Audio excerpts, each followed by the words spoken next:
Good morning, everybody. This is the Franklin County Fiscal Court. This is our meeting of February the 19th, 2021.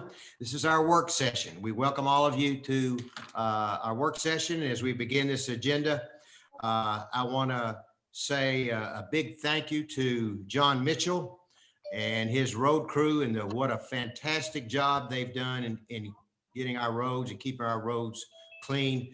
John, you're on, and you want to give us a little update of the condition of the roads out in the rural areas? Yeah, good morning. Good morning, and welcome, and thank you.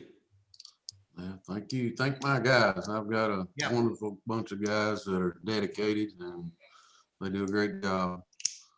Roads are in pretty good shape this morning. There's still a few cold spots here and there, but hopefully the sun will come out here in a little while and everything will go away. How are we on salt as of this morning, John? Not the best in the world. We're still on the low end. I haven't heard anything this morning about any deliveries today, so I'm going to check. I don't know. I think it's community-wide issue here. Okay. John, on behalf of all of us at the Fiscal Court and all of us in this community, a big heartfelt thank you to your staff for the great job that they've done in getting us, keeping our roads as clean as possible through this tremendous storms that we've had over the past week. And we want to thank you, and your guys have been awesome. So please pass on to them a big heartfelt thanks for their great job. Thank you, John. Thank you. I'll pass the word. And also another big thanks as you all walked in this morning, or a few of you walked in, and the people in this community come and go to this building, to the courthouse, to the clerk's office every single morning at early in the morning before 7 o'clock. Jeremy Colston and his crew of Bobby and Mark and Adam come in early. They shovel the snow. They put salt out on the sidewalks. Our sidewalks are great in front of our buildings and at the courthouse. And a big thanks to Jeremy and his crew for the great work that they've done in keeping the sidewalks open so people can pass back and forth. Jeremy, I don't think you're on, but we do want to say thanks to Jeremy and his crew for courthouse, clerk's office, and fiscal court building. Thanks very much, Jeremy. And we also want to say thank you to the state for that, because they've been out and they've helped. They've done a great job as well, keeping the roads clean, and the city of Frankfort. All the road crews, we appreciate it. Tommy, you're on, and as part of this disaster that we're having with all the snow, I know that the EOC Center has been very busy. You want to give us an update on what's happening from an emergency management standpoint? Yes, sir. We stood it up. My days are running together. Maybe Monday or Tuesday. I don't remember, Judge, now which one it was. Maybe Monday night. Had to be Monday because I had staff in on Sunday. So Monday, number for anybody that has any wants or needs due to this snow emergency is 352-2252, 352-2252. And if there's not an answer, it'll go to voicemail and we'll pick it up and get back with everybody depending on the needs. I know Public Works for the city last night did all parking spaces downtown and sidewalks, did snow removal. And I think they got most of downtown done. They were hauling snow off last night. They worked till way late in the morning. So you are correct, sir, that the road crews for this whole county, state included, have done a really, really, really good job to get the roads going as best they can be with the amount of ice that we've had on this thing. We really didn't get as much snow as we thought we were going to get, but the amount of sleet, and then it froze, and turned to ice has made things very difficult. Probably be warm today is Friday. I may stand down the EOC maybe. Depending on the temperatures, they're supposed to be really cold tonight, 5 degrees or something like that. Maybe we'll wind it up on Sunday. The roads, temps are supposed to go up for a few days next week and then back down and then back up. And John Mitchell, I was just going to pass along to you. David Gibson and I had a conversation last night, and we have found a salt vendor. We were kind of in the same shape the city was as you are. And we found a salt vendor that would deliver just as soon as we get him a PO. So we're working on that. If you need that information, just call me and I'll get it to you.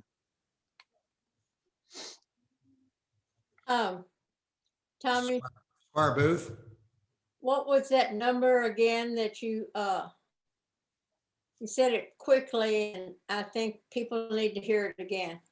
It's 502-352-2252. Thank you. 502-352-2252. And that rings into the Emergency Operations Center. And kind of describe what the gamut of emergencies you all are dealing with. If somebody can't get out to get medicine, if essential personnel need picked up and delivered to work, let's say nursing homes, things of that nature, we'll answer all the phone calls and get them directed to where they need to be or get the issue solved. Yeah, Judge, whatever you could think of for a snow emergency or this type of situation, we get those calls. So, I can remember back one time even getting a phone call for a guy going to ask us to feed his cows. So, but I'm not sure we get that far, but still, we answer a wide range of phone calls and we always have an answer one way, shape or form. Well, we appreciate Tommy, we appreciate emergency management and all that you're doing as well. As you can see that this morning, our road crew, our maintenance crew, the city, the state, all of us are working together to keep this community up and running. And it's a big thanks to all those that are out late at night, early in the morning, all day long, not getting much sleep, but are out there keeping the community moving. So thanks to all that are doing that. We appreciate you so much. And Tommy, at the end, I'm probably going to ask you to come back. If you're around, I'm going to ask for an update on vaccinations. We'll get into vaccinations at the end of this work session and talk a bit and have a posting of that. Okay? Yes, sir. All right. Thank you, Tommy. Appreciate it. Yes, sir. The next item on the agenda is Josephine Sculpture Park. We have Melanie Van Houten. I think, Melanie, are you on? Yeah, there you are. Hey, Melanie. Yep. Good morning to you. Good morning. Thank you for having me. Yeah, thank you. You want to give us an update on the sculpture park? Yep. It's been so long since I've seen you guys. It's crazy. I was supposed to come last spring and then everything happened. So of course we didn't come. So I thought long overdue. And I wanted to just share with you guys what we did last year in such a crazy year and tell you what we've got planned for this year. So I have a presentation that I want to show you with images instead of just my face talking. So I'm going to share my screen and go through the presentation. And then if you have questions, of course, you can interrupt or ask me at the end, whatever. It's pretty informal. Okay, thanks. Okay, I'm going to attempt to share the screen.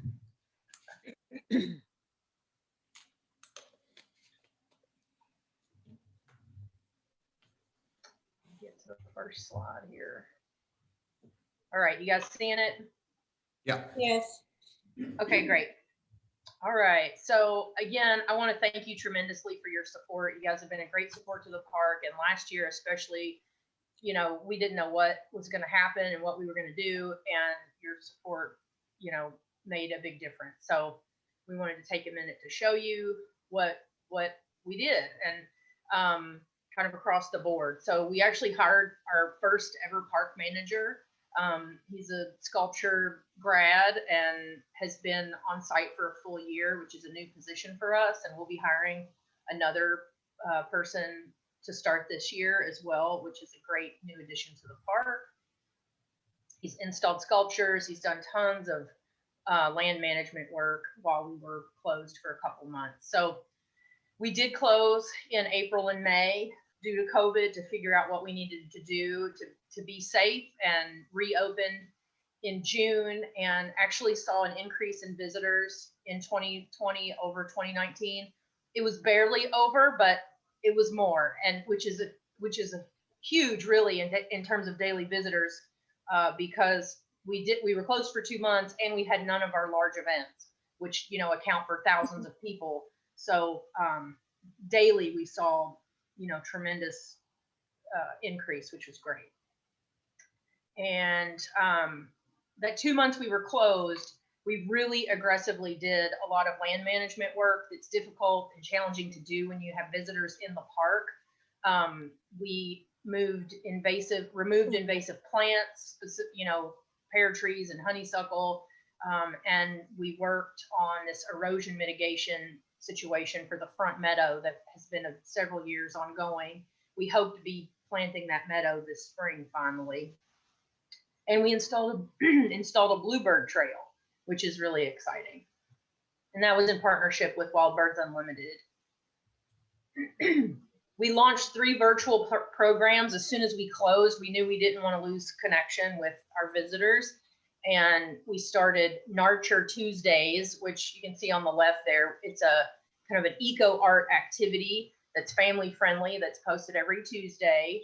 And we do a Thankful for Artists Thursdays, which connects our viewers with artists at the park and arts organizations that we've worked with in the past, musicians, and shows them like what they're doing right now. So if they're in their studio or if they're doing new things.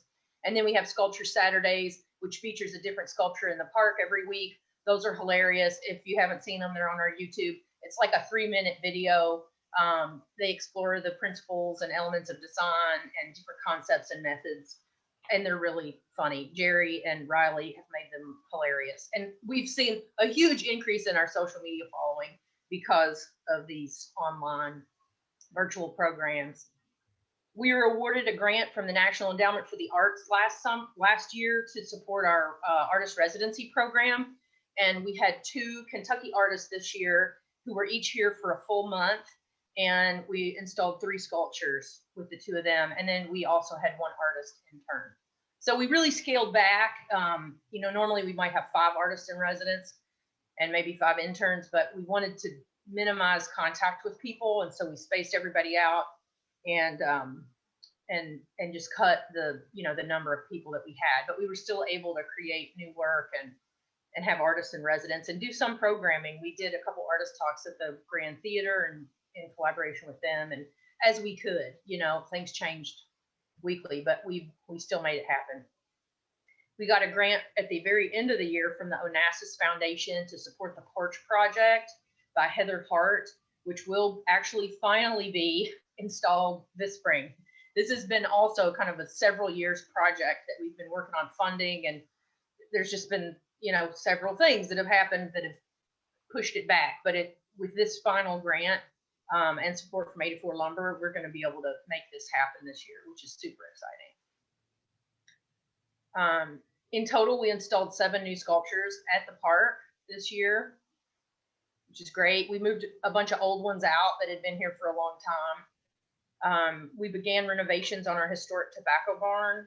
This was part of our capital campaign, and we'll be launching the last public phase of that hopefully in March is our plan. And this was on that 10-acre property that we purchased in 2018, and so it's taken a lot of work to just even get to the barn. And we finally have the materials, and the crew was supposed to start a few weeks ago, but with this weather, we're a little behind schedule, but that is happening, which is super exciting. We're going to use that for indoor classroom space, exhibition space, performance, and event rental. Hopefully, we can get in our next phase, we'll be adding bathrooms and kitchen and that kind of thing. So it'll be an event space available to the community.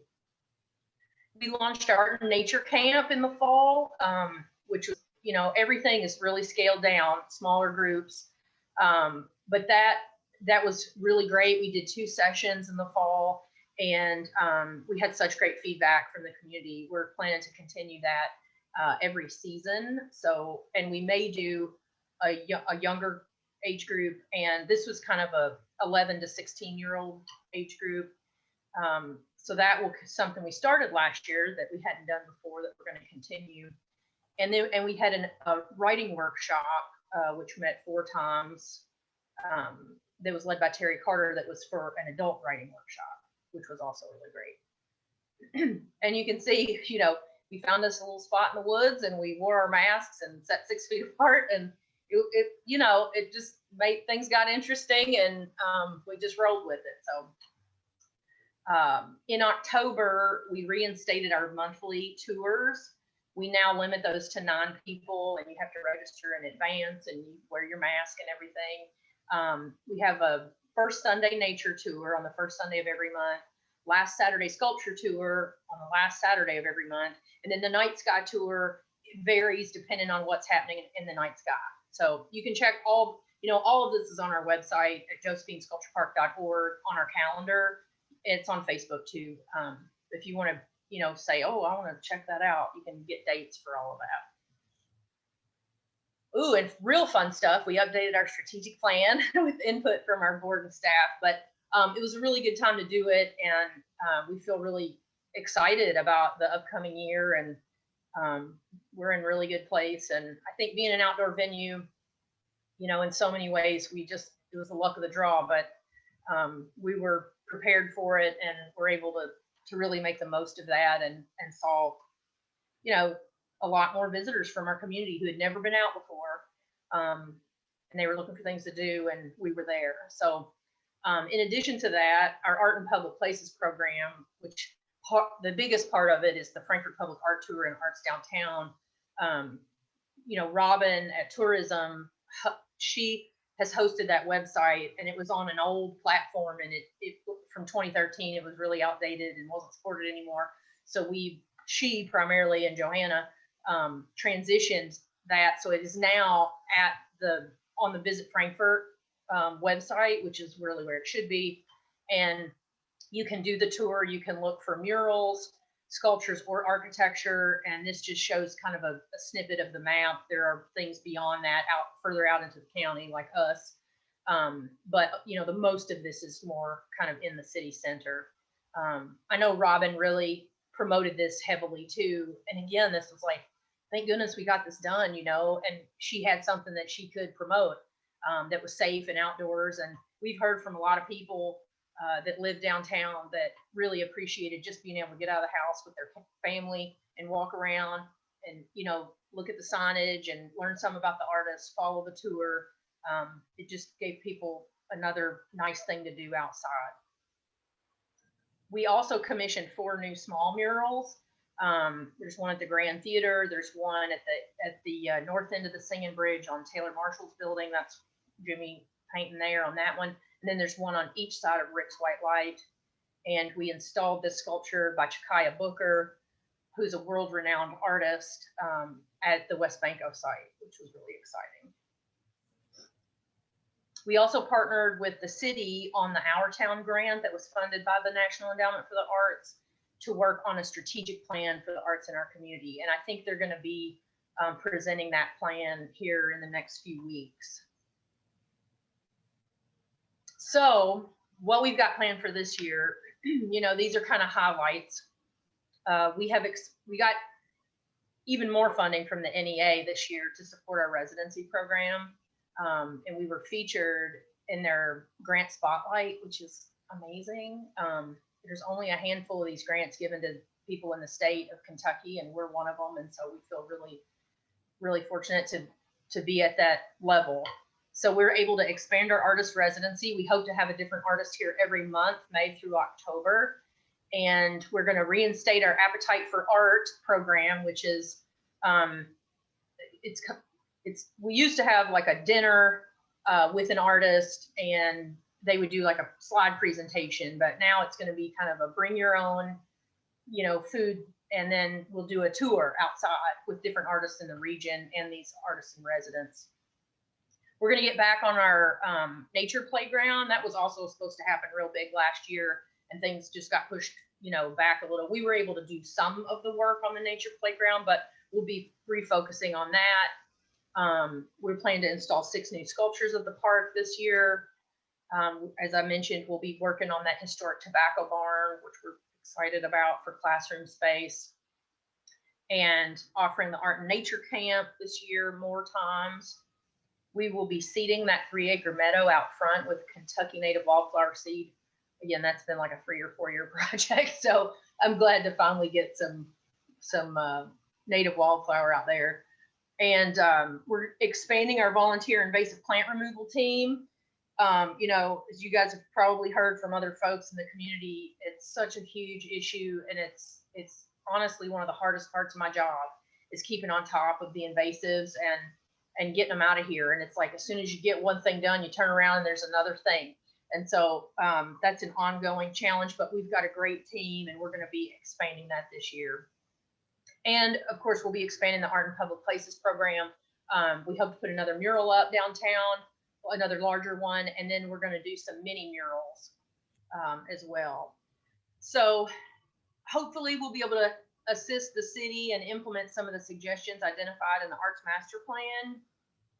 And we're partnering with the city on another NEA grant to support commission of a public sculpture that'll be purchased by the city for the corner of Bridge Street and 2nd Street.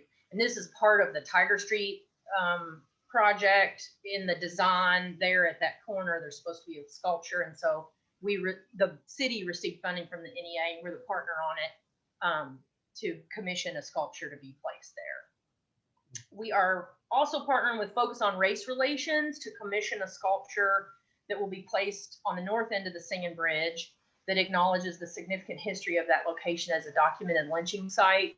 As you probably are aware, FOR has been working with the Equal Justice Initiative to get a historical marker placed at that site to mark it as the lynching site of John Maxey. And so we've been working with them and received some funding from the NEA. We still need to secure additional funding, but we are, really honored to be part of that project, and look forward to working on that with them.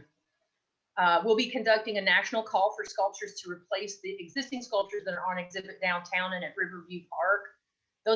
The ones at Riverview have been there for a while, and then the ones downtown were put up on a 2-year rotation. So in October, that'll be up. So we'll be doing another call, and our plan is to replace all of those. And then doing the national call for a new mural and approximately 10 to 20 mini murals this year. We're working on a sidewalk poetry program or plan that would be more like on Broadway and Main, that will be similar to what they're doing in Tiger Street, and hopefully can kind of complement that work, but will be poetry based, where theirs are more kind of historical based. And then we're partnering with the city on another NEA grant to provide sustainable ongoing funding for Arts Downtown initiatives in 2022. So the mini murals, I just wanted to give you an idea kind of what we're thinking about on those mini murals. On the left there, they're small, often very whimsical, kind of painted structures that aren't, your traditional kind of giant wall painting. So you can see, a painting on a wall that's got a crack on it, and there's little people walking on the wall. Around the signpost there is a sundial painted on the sidewalk, and then that parking pole or post, I'm sure it has some other name, is painted like the Leaning Tower of Pisa. So we're going to be working with the city on getting permissions to do some of those kind of things, and that'll be added to the Frankfurt Public Art Tour. And then on the right there, Louisville did a public art project with sidewalk poetry, and where they commissioned poems from residents. And that's really kind of a similar thing that we have in mind, regionally, local people submitting poetry that would then be selected by a committee to be put into the sidewalk downtown. and this, I'm just ending with this because it's funny. This is another sort of mini mural idea. All of this really is an effort to increase, it's beautification, yes, and it's about the arts, but it's also about the community and, continuing to add to the identity of our community and to encourage people to want to come visit here and want to live here. And so things like this are, just add, a little spice to what is happening, and I think really complement the historic nature of our downtown. So in a nutshell, that's what I got. And if you have any questions, please let me know. I want to say thank you. I can't thank you enough for your support. Absolutely. Thank you. Golly, amazing. And you're right. It makes our community so much better when we have arts to lead us. And I'm very proud of what you're doing. Thank you so much. It's awesome. So let's go around the board and see who has a question here. Squire Tracy looks like he's the first one with his hand up. Thanks, Judge. Good morning, Melanie, and thank you for being here.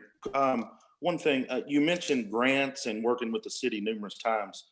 As a financial partner with the park, have you reached out to the county grant administrator and/or had any conversations with her in regards to grant opportunities in the county? Is that Ann or is that someone else? That would be Ann, yes. Ann Northcutt. Okay, I have worked with Ann, but really only in regards to community funding from you guys to support the work that we're doing. All the grant stuff with the city really came about from, us wanting to put the sculptures down there, and so it just has evolved from that point. I'm certainly would be more than happy to talk more with her about that, so I can contact her and see how we could partner, because there certainly is a lot of funding available for different public art projects, and maybe other things that we could also partner on as well. So definitely I'll follow up with her on that. Thank you so much. Sure, thank you. Any other questions? Squire Booth? I think a great idea would be to take the sculptures that, the existing sculptures at the park, your park, that you're going to replace and put them at Lakeview and other county public spaces, not isolated where no one can watch over them, but just take those existing sculptures and place them in the county in appropriate places. Think about it. Yeah, I appreciate that idea, and that certainly is a possibility, but there would have to be funding for that, we had funding to put the sculptures in the city through the Arts Downtown program. So, and we were starting conversations about that. I guess it was last year, 2019, and we maybe talked about it in the spring a little bit, and we were scheduled to do something at Lakeview. And again, when all this happened, everything kind of got put on hold. But I'm certainly more than happy to talk with you guys. We can start that conversation back up and see where we want to go with that. If now is a good time, if this year is a good time to do it. Okay. Thanks, Marty. Mm-hmm. Squire Sebastian?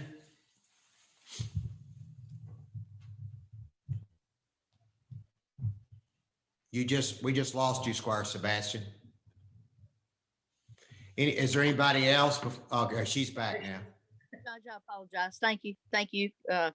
So Melanie, I just wanted to touch base because I would agree. I know we had some initial conversations back in 2019 about involving the county park and some public art there. And you've probably talked to a number of the magistrates individually, maybe the court as a whole. And just moments ago, you talked about that there were a number of potential funding opportunities. So for those that you may be aware of, as you reach out and have further conversations with our grant administrator, maybe some of those things can come to the fore so that we could utilize those opportunities and kind of the synchronicity of this whole thing to, especially with what's going on, plans for the park. And it would be an opportune time to, I think, to focus on a host of things. Public art at the park, the evolution of the park, more individuals who are yearning to get outside right now and take advantage of nature and all of the opportunities that we have. And a key one being Lakeview Park, because of the large nature of the park, the paved track, so many other attributes that we are all aware of on the court. So Yeah. I just urge you with great expediency to begin those conversations, and anything that any member of the court can do to facilitate that, I'm sure we would stand ready to do that. Thanks. Yeah, I'll email Ann when we get off this call. Melanie, you mentioned you're going to change some of the sculptures in the downtown area. So specifically, the one that we have worked with you on is the one at the courthouse, the judicial center one. Is that staying or being changed or going to be changed out? Well, that's a good question. I mean, it was scheduled to be there for 2 years, which means it should be coming out in October. But if you really like it, we can talk about, keeping that one there. We would be doing a national call for sculptures. And so it could be that once we get the submissions, if there's one that we think would be a really great one to trade out there, then we can, talk to you guys. Obviously, we'd get your approval for that. But if we don't get one that seems like a good fit, we can certainly contact that artist and extend the loan on that one. Yeah. Yeah. Do you have a sense about if you'd like to change it or if you'd like to keep it? Well, initially, when we talked about this, we said it would be on a rotating basis, and that's why I brought that up. And I would like to just see what our options are, if you would get back with us, and then Sure. if the options are, what you think, and then what the judges think, the people at the courthouse think, and the community, and we'll look at that and we'll see. Okay, Thank you. sounds good. You're welcome. Yeah, Squire Booth.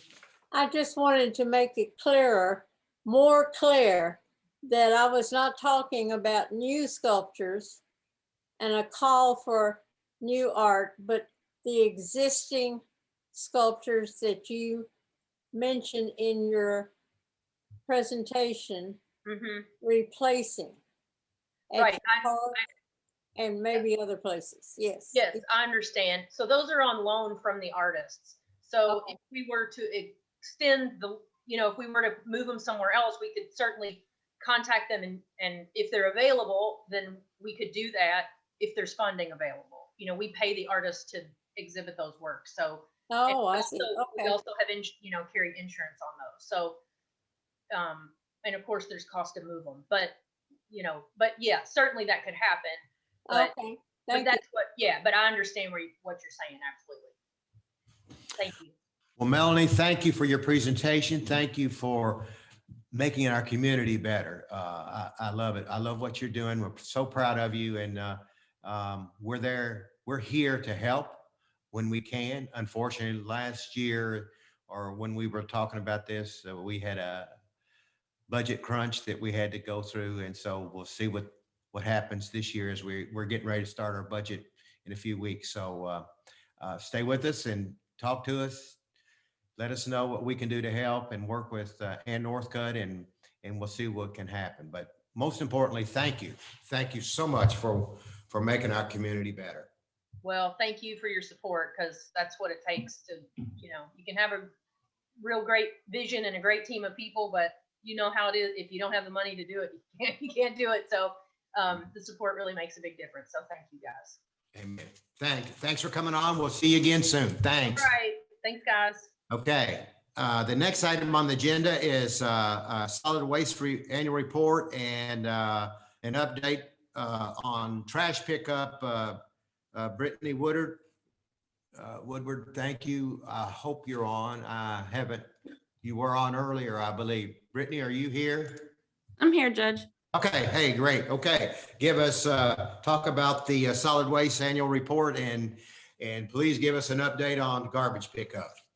Sure. I'll just briefly go over the solid waste annual report real quick, and then we'll get down to what everybody wants to know about trash pickup. Yeah. So overall in 2020, our landfill overall diversion rate, based on the metrics that we track, our diversion rate increased. So as some questions came up last court meeting about our diversion rate and trying to reach that 50% goal by 2025, I'm happy to report that we had about a 7% increase over 2019. Now, while that increase is great, we are still below where we were in 2018. So right now we are at about 24.5% overall diversion rate. So that includes recycling and yard waste that is collected and not sent to the landfill. Let's see. In 2020, we collected 8,700 tons of trash, municipal solid waste. So that was an 833 ton decrease from 2019. So people are producing less trash, which is great, especially with the pandemic going on. I personally thought it was going to be higher, but you know, with everybody being home, but it wasn't. So that was good. Our recycling increased about 572 tons. And we collected, or the road department collected 841.5-ish tons of yard waste, a 213 ton increase from 2019.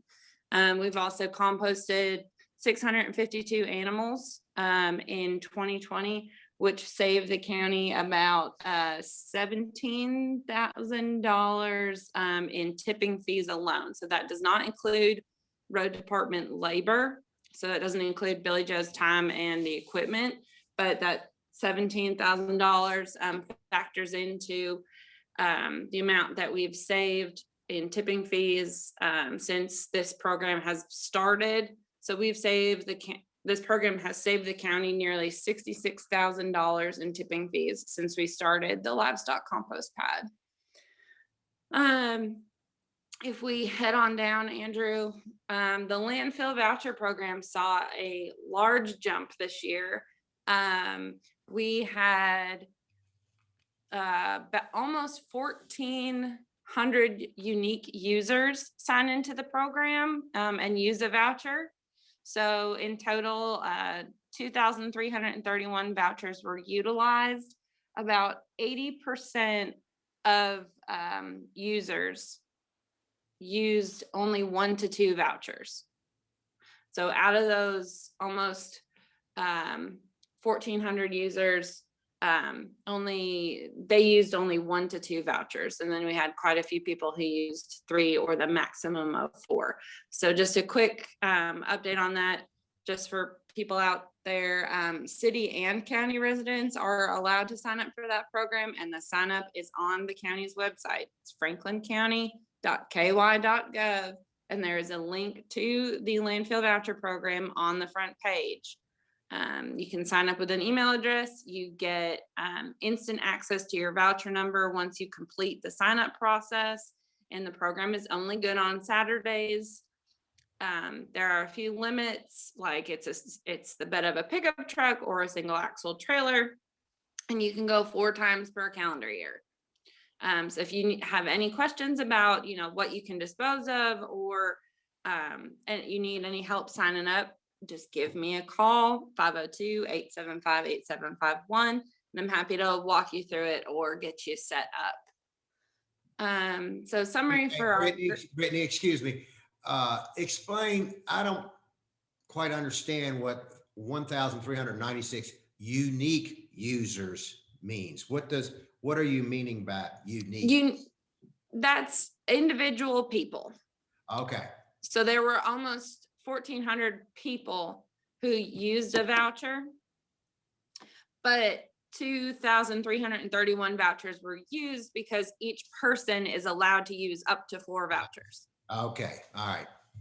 Sorry about that. That's all right. Okay. So for a grants update, the county received just over $92,000 for 2020 to 2021. Some of the fiscal year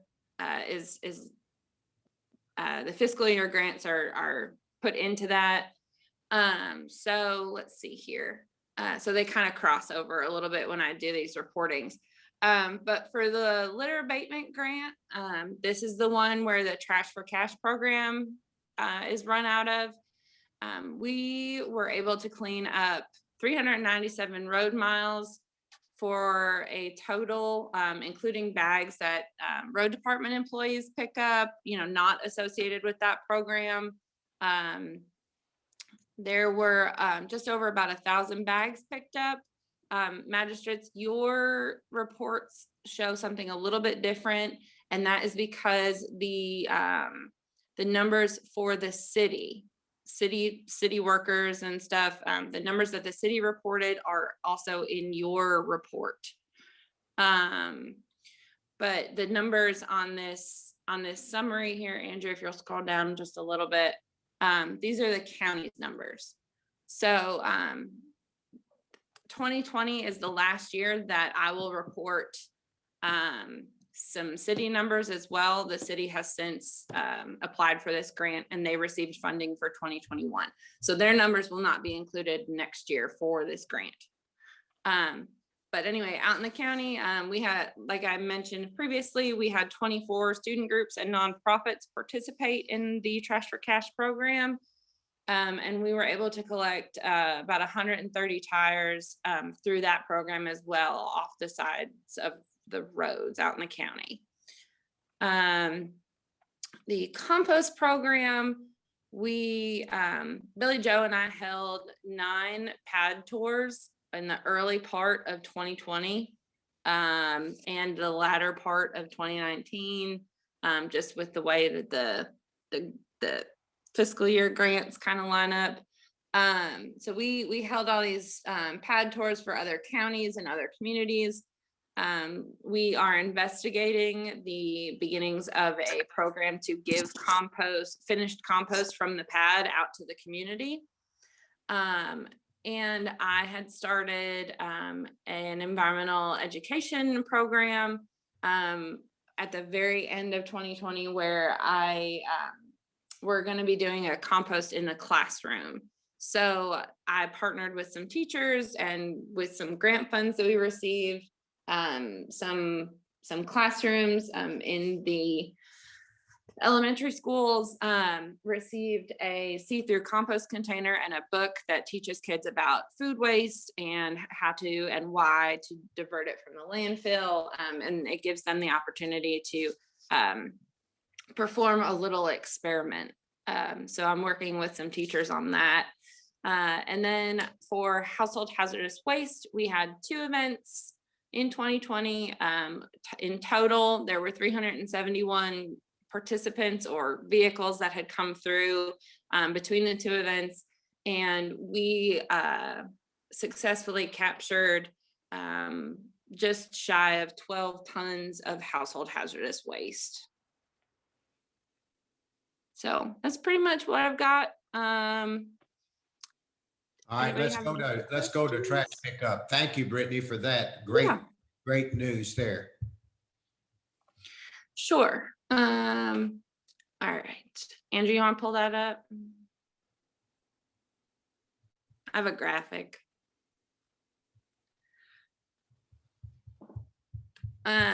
So curbside waste collection has been canceled for the entire week. So Monday through Friday of this week, just due to obviously inclement weather and road status. And I want people to keep in mind that although roads here in Franklin County may look good, is located in Lexington, and they travel to Scott County to empty at the landfill. So it's not just roads here that they have to worry about in order to safely get their folks out. So we appreciate your patience and understanding with these changes. So as I mentioned, collection's been canceled for the entire week. There's not going to be any kind of collection tomorrow. But we will be back on normal schedule next week. So if you're normally picked up on Mondays, you'll be picked up Mondays, and so on. Central Kentucky will collect overflow next week. It is limited to the volume of your trash cart, which is about 5 standard kitchen bags or so. And we want you to place those bags next to your trash cart. Just because they're collecting overflow does not mean that they will be collecting bulky or large items. Everything still would have to fit in your trash cart. So what they're going to end up doing is the driver will come by, dump your cart, and then they'll get out and refill it and then dump it again. So we're asking everybody to be patient because collection may not occur at the time you're used to due to excess volume and delays and them, potentially having to what we call pack out, which means their truck gets fuller quicker and they'll have to leave the neighborhood, drive to Scott County, empty the truck and come back. So collection may not occur at the time you are used to, but you will be collected. If you think you're missed, I ask you to wait until later in the day to give them a chance to get back to your neighborhood. But if you think you're missed, 2-3 o'clock rolls around, give me a call. And you can reach me at the number for the judge's office. It's 502-875-8751. Or you can email me, brittany.woodward@franklincounty.ky.gov. All of my information and the information pertaining to these updates can be found on both county social media pages. So Franklin County Fiscal Court and Franklin County KY Solid Waste, both on Facebook. And you can find the information on the county's website, franklincounty.ky.gov. And if you can click on either the news feed button, and there's regular solid waste updates there, or you can go to the department's heading and go to solid waste management. Andrew, do you have that pulled up?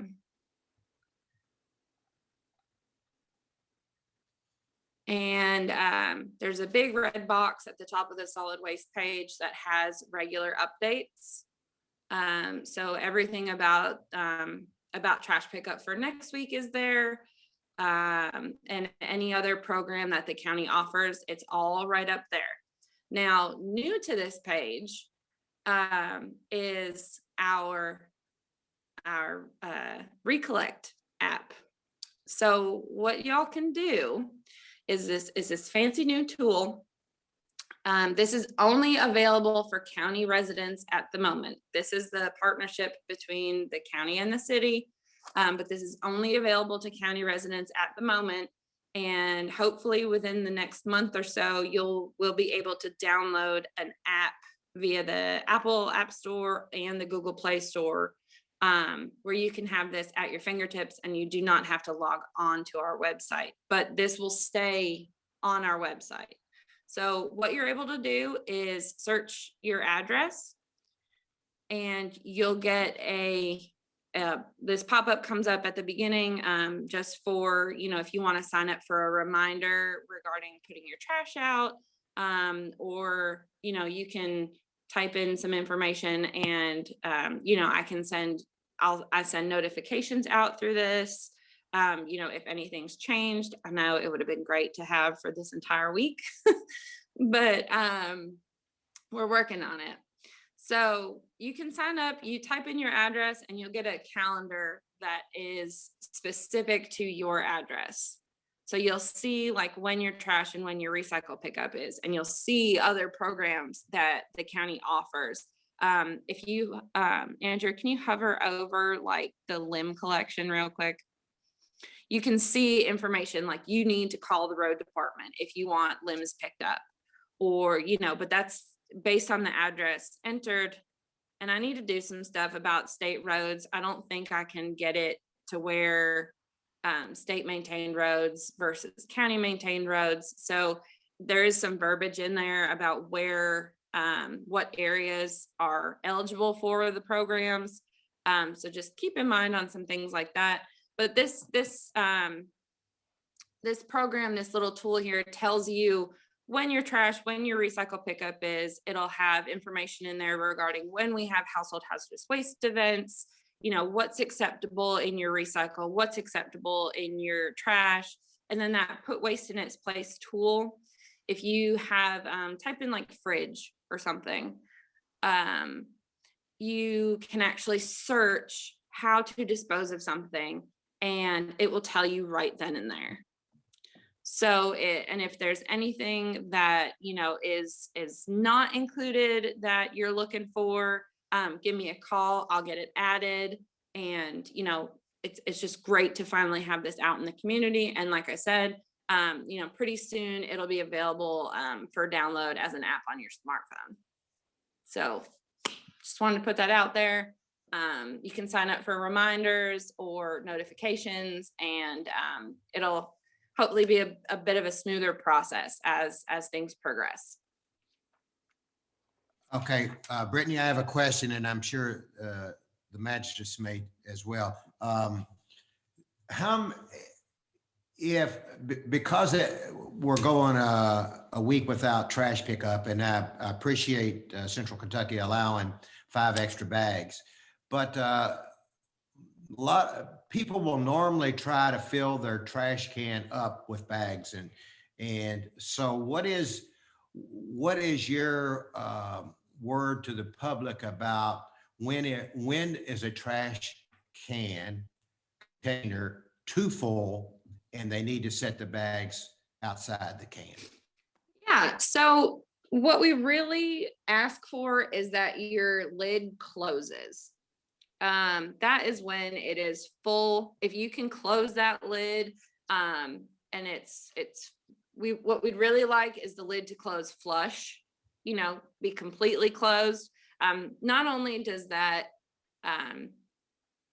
what we're, really aiming for, but it helps prevent any tampering, from critters. It helps the wind from catching and pulling your cart open.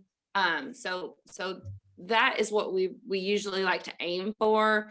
We do not want your lid open all the way to where it's touching the back of your cart. If you do have a bag that makes the lid open just a little bit, that's fine. It'll still dump. Excuse me. But we always aim for that lid to be somewhat closed at the most full that it is. So typically that's about five good filled kitchen sized garbage bags.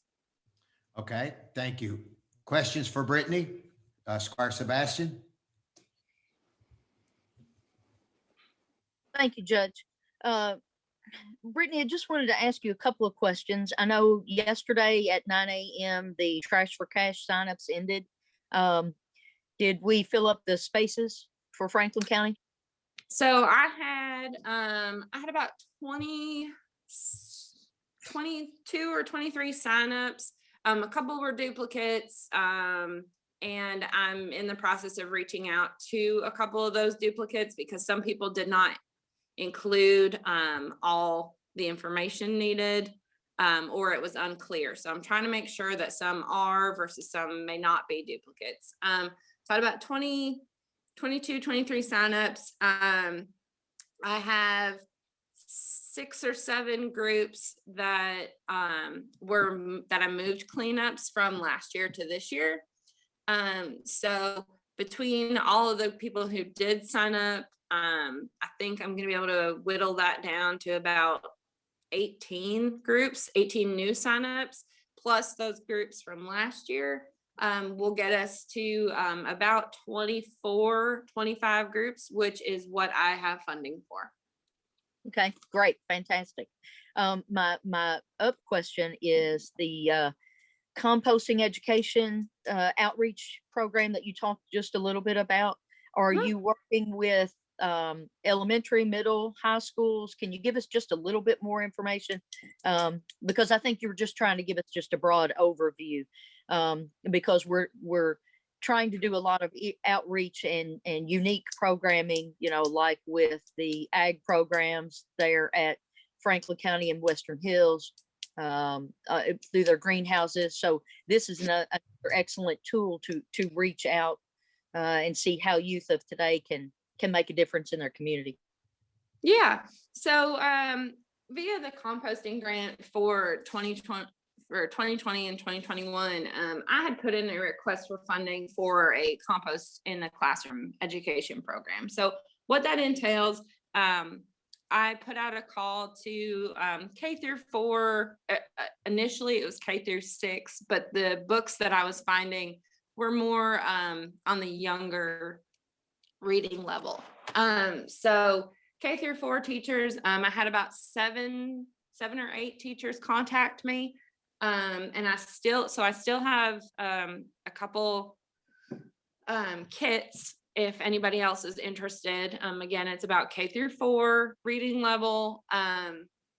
If anyone is still interested, what it is I provide I provide teachers with a book that is pretty close to their kids' reading level, and a see-through composting container. So what that is it's a plastic container that has 3 wells in it, and they fill it with some dirt, and then the kids get to choose, you know, what they want to watch decompose.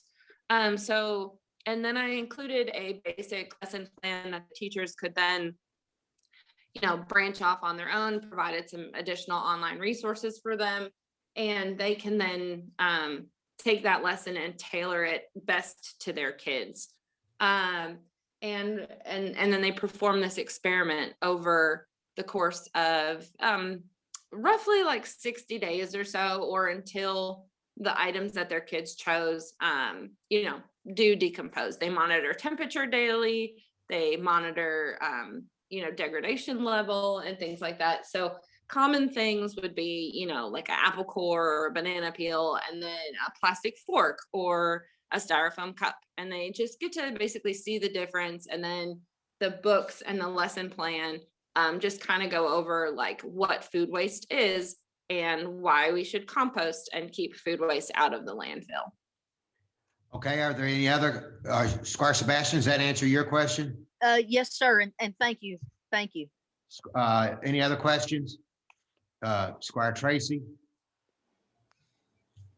Thanks, Judge Wells.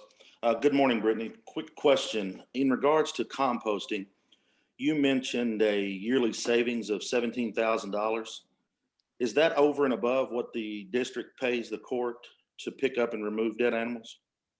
So that $17,000 is just equates to the tipping fees of those animals. As I mentioned, that does not include labor for Billy Joe. So that is just half the picture there. In 2020, give me just a second. I apologize. I have this number. We received, based on the numbers I have from the treasurer, we received $14,700 from the district. So that, let's see here. So that we received 14,700, and, you know, we saved 17,000. So I'm sorry, I may have misinterpreted your question. So we received 14,000. We saved 17,000. Mm-hmm. So what was the total cost of the composting program? I don't have that number off the top of my head right now, because I'd have to do some math to factor in Billy Joe's component. Okay. If possible, can you just email me a copy of the breakdown on how you were able to calculate those savings? Yeah. Okay. Thank you. Squire Booth? You're muted. This is just an individual consumer question.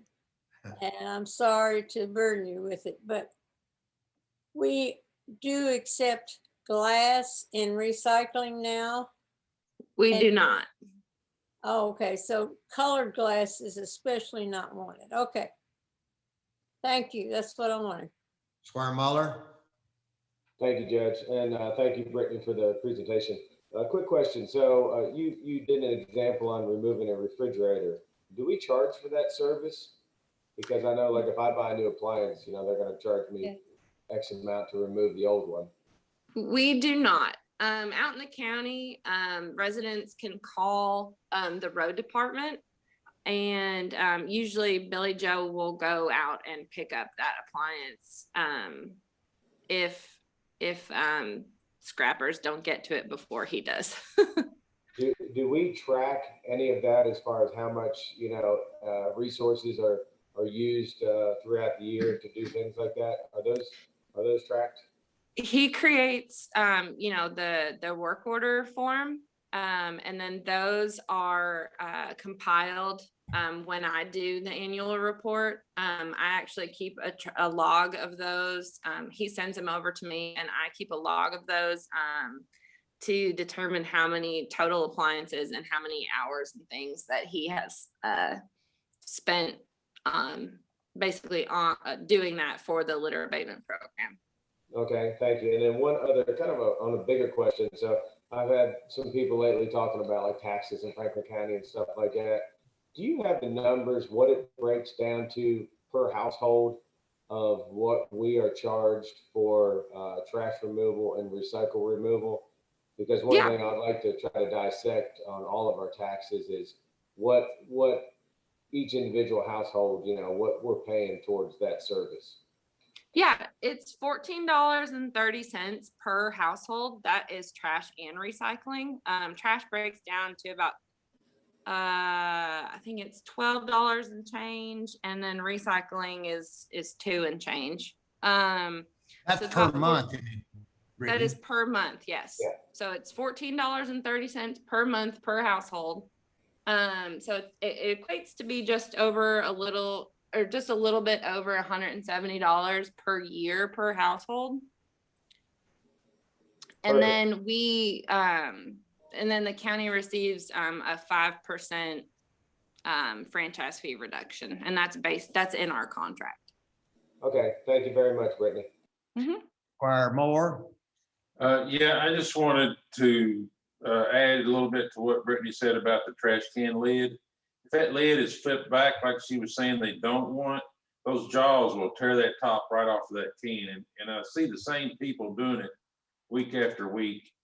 They leave that top back and it'll tear that top right off. So just want to put that out there. Thank you. Squire Blackburn? Can't hear you, Squire. Thank you, Judge. Thank you, Brittany. I just had a question. Have you been in contact with our hauler, and have they had their secondary site named yet? And when that does take effect, is that going to affect our franchise fee reductions that we have built into the contract? So I have not heard anything about that yet. Keep in mind, I mean, that is, you know, not going into effect until October. So they have quite a few months to get that taken care of. And I don't know, Rick or Susan, do you guys have any, me personally, No, I it will don't know not affect how our that affects franchise that. fee. We have a contract. And Rick, I think you can speak to that briefly if you could, but our contract is good for 2 more years, I think, isn't it, Brittany? Yes, it goes till 2023. So it will not affect our franchise fees. I just knew that the franchise fee reduction was because it was a facility that they operated, and I don't know that there's another facility nearby that they operate. So I was just asking. Yeah. Well, I mean, it's a contract, and it's in there that this is what it's going to be for this amount of time. Okay, seeing no other questions, let's move on to the next item. This next item is authorization approval of minutes from our regular meeting of January 28th, 2021. Are there any questions on that? Seeing no questions on that, let's move to the next 5 items. Sheriff Choir, you've got 2 concerning a former audit and 3 concerning a current audit. Good morning. Sheriff, let's start with the report of the audit from former Franklin County Sheriff for the period of January 1st, 2018 through January 6th, 2019. I guess first off, good morning, Court. I hope everyone's safe and warm. I don't have a lot of input on the former sheriff's audit, but I would try to answer any questions that you guys may have.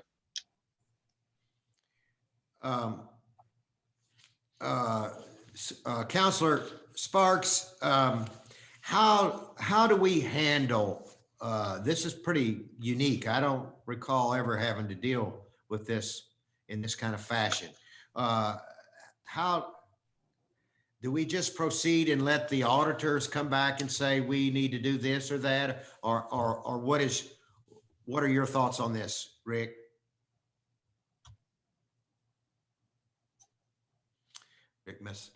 Which audit are you looking at? Where we're looking at there's 2. Correct. Number 1 will be from 2018 to 2019, and the other one will be from 2018, the settlement for a period through 2019. There's a settlement, there's an audit, and then there's a settlement. Are you referring to which issue you're referring to? Not how to handle. Well, Chris is, you go ahead and explain it, Chris, and ask Rick.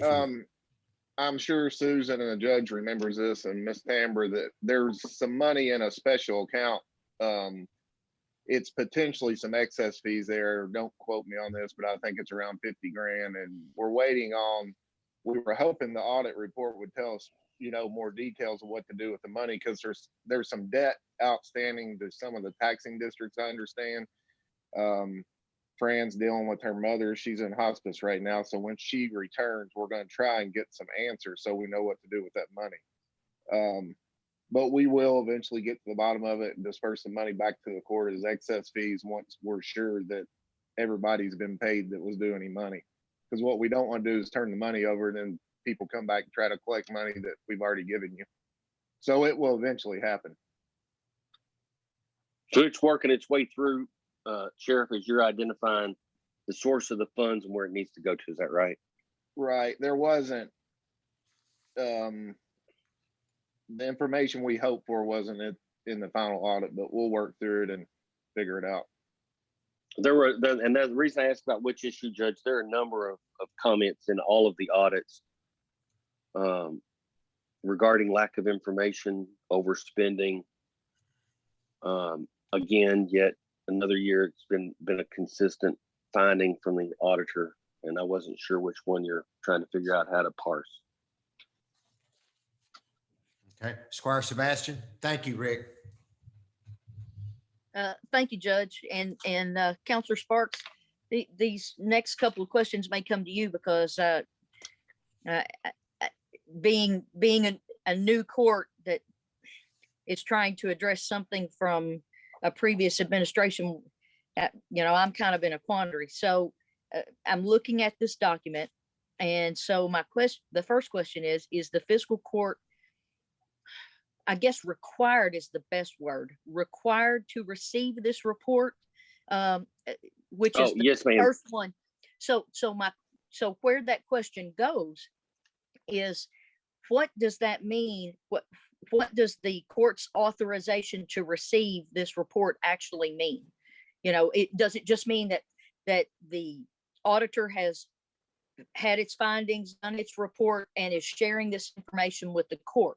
Does that mean the court is required to do something with the information from the auditor? Because as I read these documents, statements were requested from the parties involved, and those statements were provided. So the court doesn't have to weigh in or take ownership of these actions. Is that the case or not? Or I rolled a lot of things in there on you, so it's now time to earn that law degree, brother. Well, it's been paid for some time, so I appreciate it. Trying to help you out. Regarding the court's obligation to receive the report of the sheriff, as indicated for both the tax collection fees, et cetera, by statute, the auditor performs the audit, and it's presented to the court for receipt, which means it's a formal process to verify that it's been shared with the court to take whatever action that you need. There's a number of issues in the reports and the audit, which I know that the sheriff choir has been addressing. Segregation of duties, et cetera, the troublesome one that keeps popping up. And it goes back, I think, even to this 2017 audit, where the sheriff was criticized for overspending his budget amount by, at that time, I think it was reported excess of $220 some odd thousand. There are still loose ends from the way I read the report about funds to remain to be dispersed. What action the court's going to take based on this, there has to be a starting point for deliberation. And the first starting point is to formally receive it. That's what you're doing today. Then you digest it, you take a look at it after consultation with the auditor and the treasurer. Then certain recommendations, I'm sure, will be made as to how to address that overspending, whether or not it was resolved, whether or not it technically exceeded receipts. There's some comments about that, about some issues of receipts, et cetera. But this, to answer your first question as asked, this is the first step to tip the ball off and see what you do from this point. Of course, the sheriff's going to do what he's got to do to correct the issues. But as far as the court's obligation in monitoring the budget that was approved, this is the first step to tee that off and then figure out what you want to do with it. So the next question I have in that regard is, and I'm trying to look at the initial document that we get, what, I guess, recourse or what remedy can this court avail itself of based on the findings of the auditor? That at this point, ma'am, I couldn't comment on that. I've got to do some research on this overspending question. The sheriff's working on the issue about the undispersed funds. They may all be addressed, or some of them will be addressed or not. That's going to require some deliberation once it's received. But like I said, this is the starting point to kick that ball off. How it's going to be addressed and has been addressed has been an issue going back to the first years when that same comment was made about overspending the budget. So is that a recourse or remedy have to fall within the purview of the court or the office of the sheriff? I just want to make sure that's what I'm trying to understand. That falls in the category of I need to do some research on it. The court approves the budget, and that's the issue on that. It's not a comment that it was overspent. That is excess spending over receipts. It was excess spending, again, over budgetary amounts. And the comment is he should have came back from time to time and amended the budget. So there's some thorny things in those findings. But the findings are consistent throughout all 2-3 audits about those matters. I know Chris Squire's aware of it and addressing it. Sheriff, you did say I'm gonna have to take a look about it. I'm sorry, Rick. Go ahead. I didn't mean to talk over you. I'm sorry. I'm done. Oh, Sheriff, you say there are monies in a isolated account that you're holding on to for possible payments that we're going to have to make in the future. Is that correct?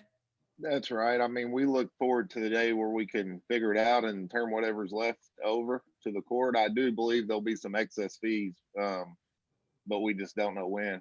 I've learned a lot from the whole process myself, because it's just, there was a lot of records. You remember the computer that crashed and the server and all that stuff. So there was just a lot of issues that never happened before. So nobody knew how to deal with it. Okay. Sheriff, you want to move now to your report, your audit report for the settlement of 2018 through April of the 17th, 2018 through January 6th, 2019. Yeah, that was our first tax audit, and we're excited that it came back with 0 findings. So, that was nice first year in office to get a clean tax audit. If you guys have any questions, I'd be glad to answer them. But I told you some of the change that we started our own mail room, so the mail was processed daily, and we got a different tax software, and we also segregated the duties. There's actually 3 steps involved in our deposits. Somebody prepares it, somebody checks the balance sheet, and then a third person makes a deposit. So that's how we were able to clean up the audit a little bit. Okay, and then part of that is to receive the through April the 15th, 2019. That is where we had I guess the end of that tax audit. They wrapped it in where, if I remember right, it was extended to May. So that due to COVID, they extended where we turned it over to the clerk from April to May. So they just had to do another month, an additional audit of 30 days. And then, so that moves you into the last part, the 2019 taxes for period April 16th, 2019 to May 15th, 2020. Yes. So they've all been clean audits, from what I understand. Is that correct? Yes, the 2019 fee audit, I was told it was going to be a comment by the auditors, but it ended up being a finding about the movie night and the donations. That's right. Mm-hmm. So, we have a remedy. We're looking into starting a nonprofit like Scott County Sheriff has, where we can host those events and keeps the money away from the sheriff's office donation account. But I will say we reached out and asked about it before we did it. And, we were told do the letter and make sure everybody knows what the money is going to be used for. And if you look at the audit, it says that the bookkeeping was not the problem. They found something from 1958 saying, is that the purpose of the office? I still believe it is, because it's community policing, and hopefully the Attorney General will give us an opinion. And if his opinion is, in our favor, that would be removed from the audit. So is what I'm told. We'll see what happens. But, I'm still proud we're engaged in our community and doing things. And if that's all we found in our first 2 audits, I can live with that. Squire Muller. Thank you, Judge. Thank you, Sheriff, for being here. Kind of want to apologize a little bit, because I was one of the ones, who helped push the movie night. And I agree with you 110%. I mean, it was a community event for the kids and everything else. And for them to kind of ding you on this, I feel bad in a way. So I hope you do get it resolved. But again, I appreciate your involvement in that movie night and pulling off a great, successful community event. So I just wanted to say thank you. Thank you. Well, we know that there was nothing nefarious going on. It was a matter of what you thought was right, and you were trying to do what you could to help the community, and we're appreciative of that. And I think your remedy is the right way, is the right thing, what you're going to do and how you're going to separate it. And we'll move forward and we'll continue to do activities through all of us working together for our community. So I think it'll be fine, but we do appreciate, we're sorry that you're going through this. You didn't do it intentionally, but your remedy will help us be able to move forward and continue the good work. Thanks. Thank you. Anything else with Sheriff Quire on all 5 items? Seeing none, Sheriff, thank you and appreciate your good work. Thank you for all your deputies and their being out there and helping all those in the community through these crazy times. Thank you. Thank you. The next item on the agenda is the second reading approval of an ordinance adopting the code of ordinances for the county, revising, amending, restating, codifying existing general ordinances and dealing with subjects embraced in the code. Mr. Sparks, this is a glorious day for you, I'm sure. I think every day is a glorious day for me, Judge. But yes, you're correct. I'm happy to get this rolling out. It is a work in progress. I've talked to some magistrates about about it before. You all can testify. I've kind of beat that drum, and I'm gonna just stop it. But it's on for second reading. If it's approved, they'll finalize this round of the ordinances. We'll still be identifying and locating ordinances, et cetera, that are applicable. As the court's aware, Franklin County's got a long history. We've got a lot of ordinances going back to the late 1700s. Those are not all going to be codified for obvious reasons. But as we identify them and amend them from time to time, we'll be making some changes. And I think the community is going to very much appreciate moving Franklin County at least into the late 20th century, if not the 21st century, relating to our codification. And I hope the court votes it up on the second reading. Thank you. All right. Thank you. Any questions?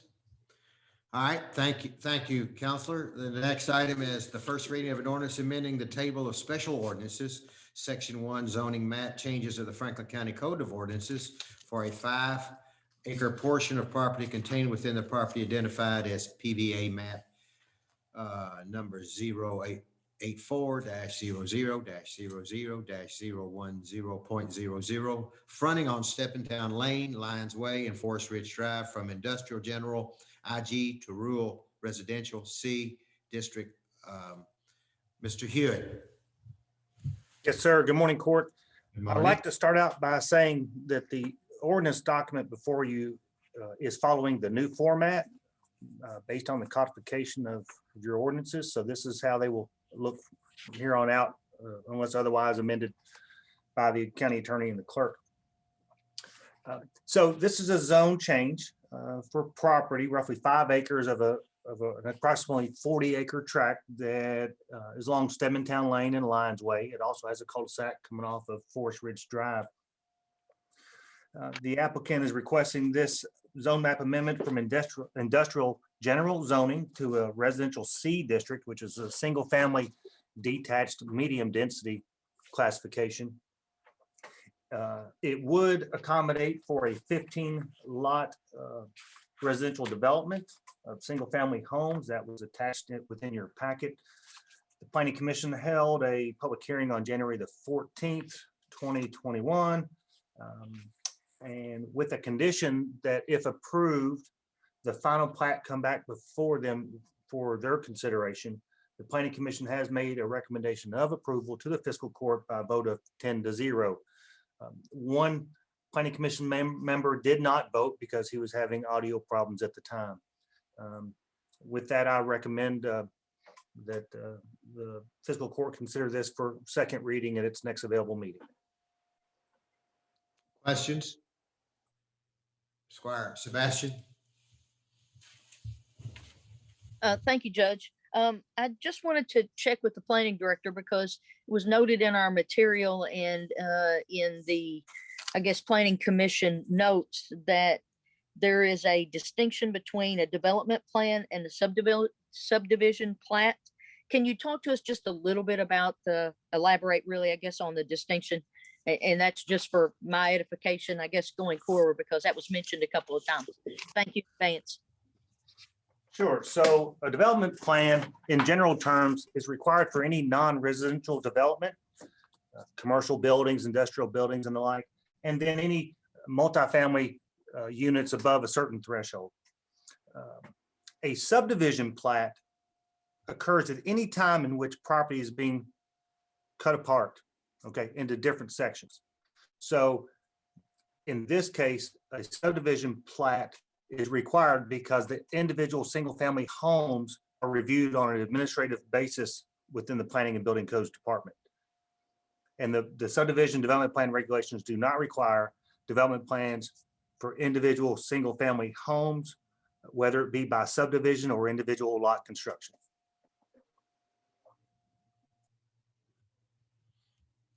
Okay. Thank you. All right. Any other questions? Squire Blackburn, is this your district?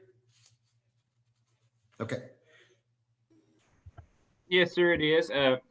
And you know, as noted in their minutes, there was no negative comments brought about by the folks that live there adjacent to it. And I haven't heard anything from anybody. I know we've had a big uproar about not having enough industrial land, but I think this is suitable the way it's located and adjacent to the Maple subdivision. All right. Seeing no other comments. Squire Muller, did you have your hand up? I'm sorry. I did, Judge, but I think you asked Squire Blackburn the same thing I was going to ask, and I think with everything going on at Lakeview Park, and to have more homes across the street is exciting. So, no, thank you. All right. Seeing no other questions, let's move on to the next item. And boy, this is exciting. This is authorization to approve the small business grant program payments. Ann, I'll let you lead on that. According to my list, I have 16 applicants that are confirmed and that meet the requirements. You want to give us an update? Yes, be glad to. Actually, we had, I believe it was 17 applications by the original due date. 12 have been approved for awards. And most of those that weren't were businesses within the city limits. They just didn't realize that this program was for businesses in the unincorporated area, but everybody was very, very nice about understanding that point. And I also try to point them toward other sources where they might be able to find some additional help. So our business community has been great to work with through this. So we do have 12 businesses in the unincorporated area of Franklin County that have met all the eligibility requirements. And we were very thorough in vetting each application and their financial documentation that they use to back up expenses and loss. So I'm really proud to be able to send them this help. And what do you think about there's 12 and excuse me. We have a couple more that we have not finished review on that came in since we extended the deadline to yesterday. So I'll throw this out to the court, and you because of the inclement weather, I would like to extend the deadline, and we do have money still available for some more through another week. So we'll open it back up on Monday and extend it to Friday of next week at noon to see if there are any more businesses that because of the weather may have an opportunity to apply. Squire Muller. Thank you, Judge. I think you and I are on the same page. You know, I mean, we're trying to help small businesses that are struggling. The weather does hurt. I would even like to extend it longer than just a week. You know, I mean, it's a lot to get together. I don't know if we need to have a strict timeline, but I know we need to. I mean, I'd like to maybe extend it 2 to 3 more weeks and see if we can't, you know, get all that money back in small business hands. And let me ask you this, and Susan, so here's the question, it's not that I don't want to extend it any longer, but what I'm concerned about is we have X amount of money. So Susan, if we go over the amount that we've been approved by the court, can we approve, continue to approve as long as the court will come back and put more money in the pot? Well, first of all, we have to, pay these through fiscal court, the actual meeting. So the next meeting date is March 9th. If you extend it for the applications through, even March 3rd, then that's ample time, I think, for review and to get them processed for the March 9th court date. So that is what, another another 10 days or 12 days. So that is a pretty good extension to try to, have people have an opportunity to respond.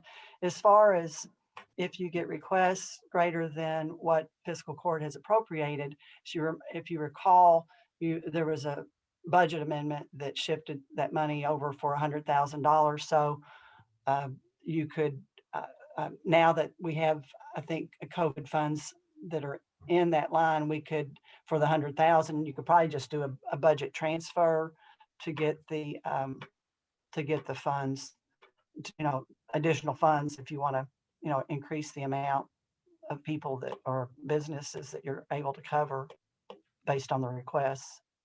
So yeah, you need to just do a budget transfer, which would involve fiscal court action. Yeah, that was the point. So I think it would be best that we extend it through Friday at noon on March the 5th, because we have a court meeting on Tuesday, and that will give the committee time to approve. Isn't that right, Tim? The packets will go out that Friday. They will, so we need to go back even earlier then. So we need to go back to March the 3rd. March 3rd, Tamara? When? As long, well, however much time that Susan and Ann and Terry will need, but the packets will go out the morning of March 5th. Okay, so let's go, and I apologize to anybody business that's watching, because we're working through this process. We're trying to help you. So be patient with us. We're going to go through Wednesday, March the 3rd. Wednesday, March the 3rd at noon. And we'll have that posted. Andrew, make sure that gets posted. Wednesday, March the 3rd, 12 o'clock. All applications must be received by that time. So we're extending it almost 2 weeks. But the important thing is that we get you to apply, and so we're doing what we can to help you. So I'm glad that we've got 12, and I hopefully we can get at least 8 more to apply and be eligible, and we can get monies out to them. Squire Tracy, I see your hand up. Thank you, Judge. Good morning, Ann. Can you tell the court if there were any applications that were not filled out correctly? A number of them were missing information, and I tried to be as helpful as possible in contacting those business owners and getting that extra information. I would prefer that they go ahead and fill that out. Of course, it makes it a lot easier, but I have really tried to help everybody as much as possible. Right. Do you have a number off the top of your head? I think that'll kind of tell us where we're at for the ones that actually qualified. We have 12. No. The ones that weren't filled out correctly. How many weren't filled out correctly? Maybe 3 or 4 that were filled out completely. Okay, thank you. Yeah, I think this is a wonderful program. I think it's great that we've had the applicants that we've had. When I got the list yesterday, I was just looking over to see where throughout the county these businesses were located and how it affected the county. And I did notice one that I didn't find. It had a downtown city office, and I didn't see anything indicating they were in the county. But I just wanted to inquire about that. I know, Ann, you're very thorough, but one of them, do they have a county office as well, or? Everyone that's on that list of eligibility has a physical location in the county. We made very sure that was one of the first things that we checked. So it wasn't their home, or? No, it was not. It was I do remember the one you were talking about. It was using a separate mailing address, but they did have a business address that we verified that's in the county. Thank you. Okay, any other questions? So once again, to those that are listening and businesses, that if you are eligible, you have until March the 3rd at noon to get your application in. Tamara, have some submitted it by email? They have. Some have submitted it by email, and some have brought it in personally. If you do, there's a tub out front of the front doors of the fiscal court building, and you can put them in there, and we will take them and get them processed. Judge, just to be fair to everybody, we have asked even those that have sent them in by email to actually drop off a hard copy in that bin so that we make sure we get all of their documents. So if they want to email first, that's okay with us. We can get started on review, but we do need a hard copy in that bin. Very good. Thank you. Thank you for clarifying that. All right, March the 3rd. Out front. Thanks, everybody, for that one. Okay, and so we'll need a motion later on in our voting session to approve payment to those 12 companies. All right, the next item is authorization. Here's another great grant that Ann is working on, and that's authorization to approve participation in the COVID-19 Dislocated Worker Grant Program through the Kentucky Career Center. Ann? Yes, the Career Center received a grant from the National Dislocated Worker Grant Program. And what that does is it provides employment to individuals who have lost their job due to COVID-19. And the good thing about this program is if they can participate in this program, they do not lose their unemployment benefits. So what they do is they get participants like the county government to agree to take an employee for up to $20,000 with an hourly wage of at least $12,000, depending on the job responsibilities. $12, not $12,000. $12 an hour. I'm sorry. Yes. They provide the employees. We vet those and interview them to make sure it's a good fit. And they become essentially our employees and have to follow any of our guidelines for an amount up to that.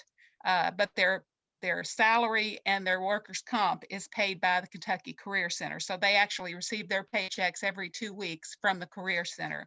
But we get to use them, and I believe the intent is to use them to help with some of the disinfecting and cleaning of the county facilities. So they were very excited that we were willing to perhaps partner with them on this program and accept an employee. I asked the question, if for some reason that employee leaves before the amount that they have been allocated is used, they said they will provide us with another employee if we wish to continue, and that 20,000 starts all over. So that goes for the next 12 months. And I think this is a great opportunity for us to help someone, but also to help the Career Center and to get some extra help to work on county facilities. Squire Muller? Thank you, Judge. Quick question. So it says here the fiscal court would be interviewing. So I was curious, who would actually be doing the interviewing for that position, and who would that person fall under as far as guidance and job duties? I referred the interview process and information needed to Betty Jo, to Human Resources. So I'm sure that she would be setting up an interview just like she would with any potential employee. And then, for example, if they were going to be used to help disinfect and clean county facilities, they would probably fall under Jeremy Colston. Thank you, Ann. Squire Sebastian? Thank you, Judge. Just a quick question. This is a contract position, correct? This isn't going, or yes, there's a master agreement that would be sent. Okay.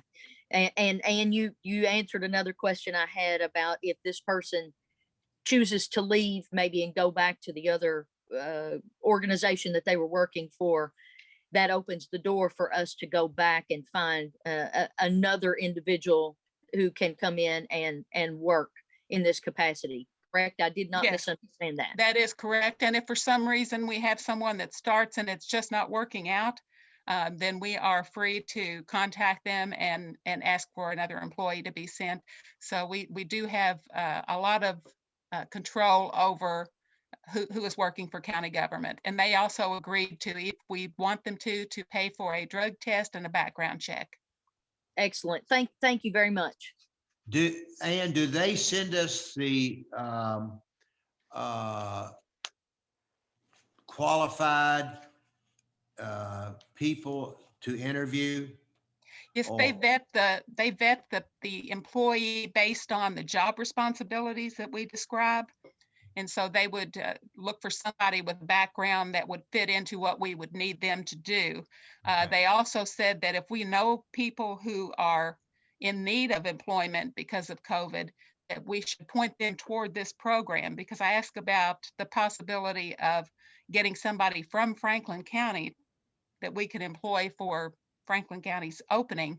And they said they don't have anybody at the moment, but if we know of folks who could participate in this program, employees, to actually send them to contact the Kentucky Career Center so that they could get them on the list. So, Ann, if this gets approved, I want you and Betty Jo to work together to come up with an announcement, I guess, if they'll pay that announcement for interested and qualified people to apply. Is that right? Well, I believe what we would do is, if anybody's interested, they should contact the Kentucky Career Center, and then the Career Center will go from their list of potential employees and send us folks that we think would work well with what we're describing as a job responsibility. So we wouldn't actually advertise for any open position. Okay, all right. Thank you for that clarification. Okay, any other questions on this? Okay, seeing none, let's move to the next item. Authorization to hire seasonal golf and park employees. Charlie Lewis. Thank you, Judge. Good morning, Court. Can everybody hear me okay? Yep. Okay. You have before you, I know by looking outside, this may not sound like it's possible, but we are getting close to hopefully the thaw, and we've got some employees on here to hire for the golf and park for the season. Many of these are part-time. And we actually hope we get some more interest in these positions. And then, of course, you know, we're still dealing with a scenario, excuse me, that we don't have the access to inmate help. And I'll definitely get with Jailer Bonner on that when that may, if and when that may happen, hopefully sometime this summer. But that's our list for now to get us kicked off for the season. I have recently found out that one of the individuals will be possibly studying abroad this summer and may not be available. So that would be in the park rehires. But that's where we are. And if anybody has any questions, I know our budget's tight and we'll have to really keep an eye on that and work with Susan on that. And if we need to move any money around within our budget to cover our help, we'll get with you on that definitely. Does anybody have any questions? Squire Tracy. Thank you, Judge. Good morning, Charlie. Good morning. Quick question. So with addition to the 3 that are up for hire and the ones that you're actually bringing back for rehire, that'll give you 13. How many spots would you have open? Well, with the recent change to the administrative code, the spots, we don't really try to limit it to spots. It's more so doing everything we can in our power to stay within the budget, because some of these individuals may just work a very limited amount of time. You know, and like I say, that we actually hope we get more. You know, it's just going to be our job to stay within the budget number and not so much the number of employees, because it basically comes down to covering the hours, you know, especially at the golf shop. You know, that's the toughest one. Being a daylight to dark 7-day-a-week business, you know, we got to find ways to staff it and then stay within our budget. So it comes down to the budget number, really, if that makes sense. Yes, Charlie, this is Betty Jo. Just a reminder, I wanted to point this out. In 2018, actually, we changed that. There was a limited number on the positions, but we actually changed that in 2018 to basically have a pool of candidates available. It could be anywhere from 10 to 20 people that we can pull throughout the year. so we don't have to advertise and wait 2 months to fill the position. So that was changed. I wanted to clarify that with Scotty. That's probably where he was asking. We did have a number of people back in 2018. We had an org chart. We no longer utilize that. We just have a pool of applicants that we choose from throughout the year. We will have some more on the March 9th court. We received 5 more applications, which was wonderful. We will be interviewing those by Zoom next week. So we will have some more on the March 9th court also. Gotcha. I guess my next question is, ultimately at the end of the day, the budget number, that really comes down to who is scheduling the employees per hour. Obviously, with the COVID and the pandemic and stuff going on, I know being in the city up at Juniper Hills, they have one individual working the golf shop. It seems like every time that I've been there, there's one person behind the counter. Is that how we're doing it as well? Yes, sir. We have one individual behind the counter to greet the public and do the transaction of whatever they choose to do.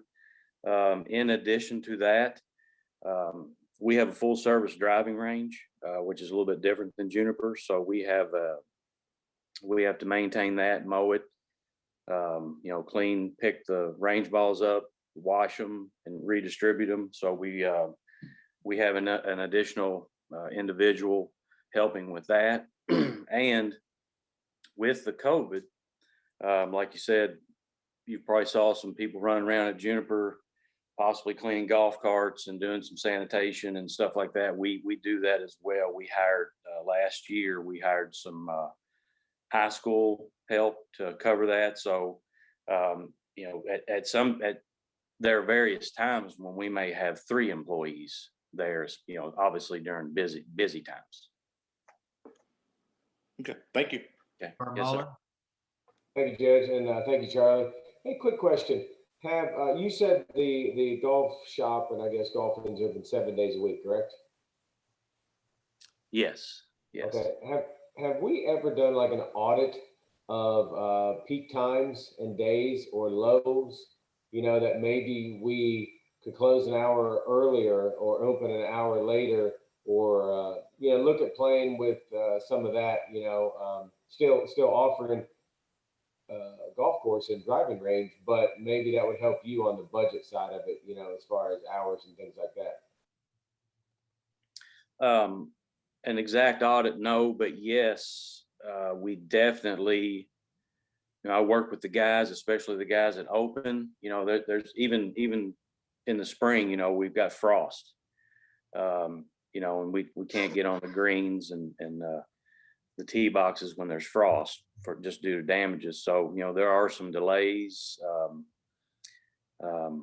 So we do look at that. And then even in the evenings, and it's an evolving time frame because just because of when the sun comes up and when the sun goes down, time changes, things like that.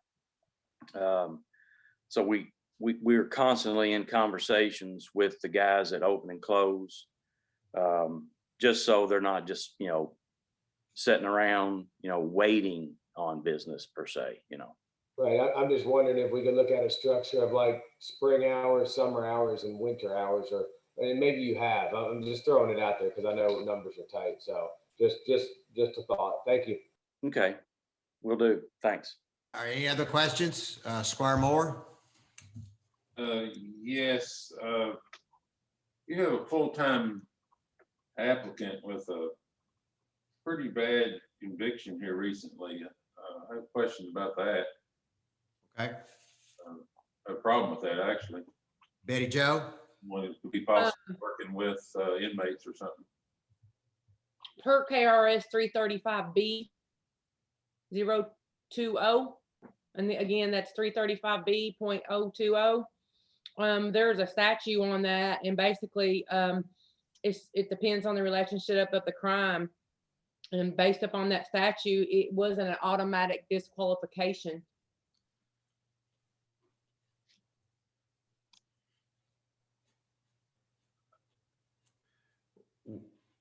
Betty, let me ask you this, or Tambra, can we, we're going to do these separately, right? So you can vote up and down on each one of them if you want to on that. But you're saying that legally you can't exclude them for what they've done. Is that correct, Betty?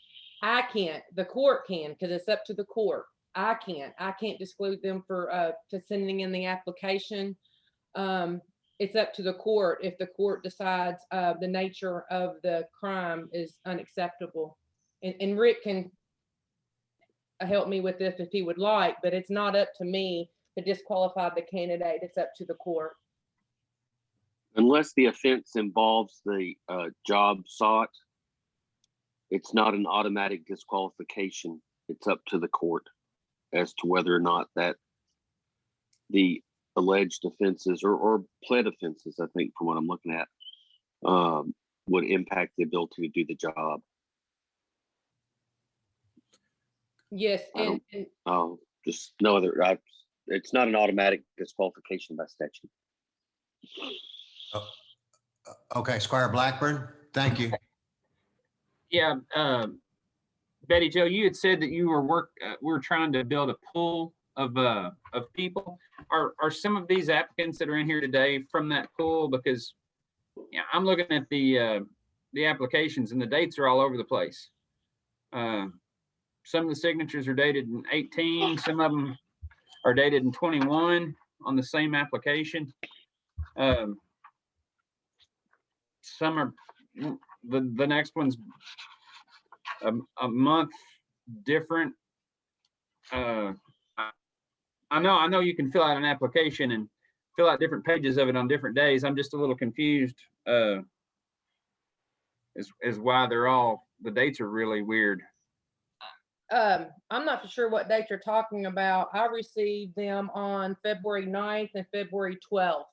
Just the three applications that you all have in front of you. That is the new hires. So I'm trying to see what you're referring to on the dates. Just look at the first one. On the first page, he dated it 2/12/21, and on the second page, it's December 11th, 2018. That was, I can explain that actually. That was an application we had on file, and he resubmitted the application and probably didn't change the date. That's what happened. That applicant actually sent in an application a while back for another position.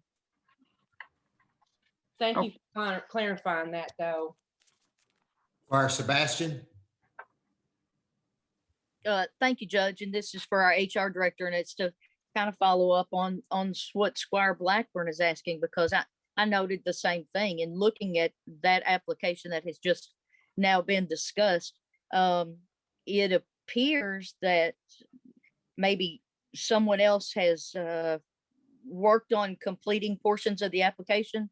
The writing doesn't appear to be the same for the title, the dates, I guess additional information that was added in question number 7 on other pages in the back.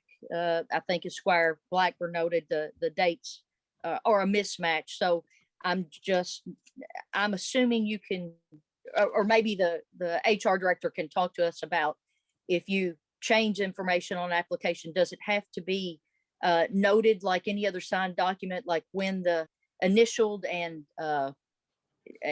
dated per based on the changes? Yes, I'm just adding that because it's somewhat confusing, because I noted the same thing that Squire Blackburn's pointing out. And thank you in advance for your answer.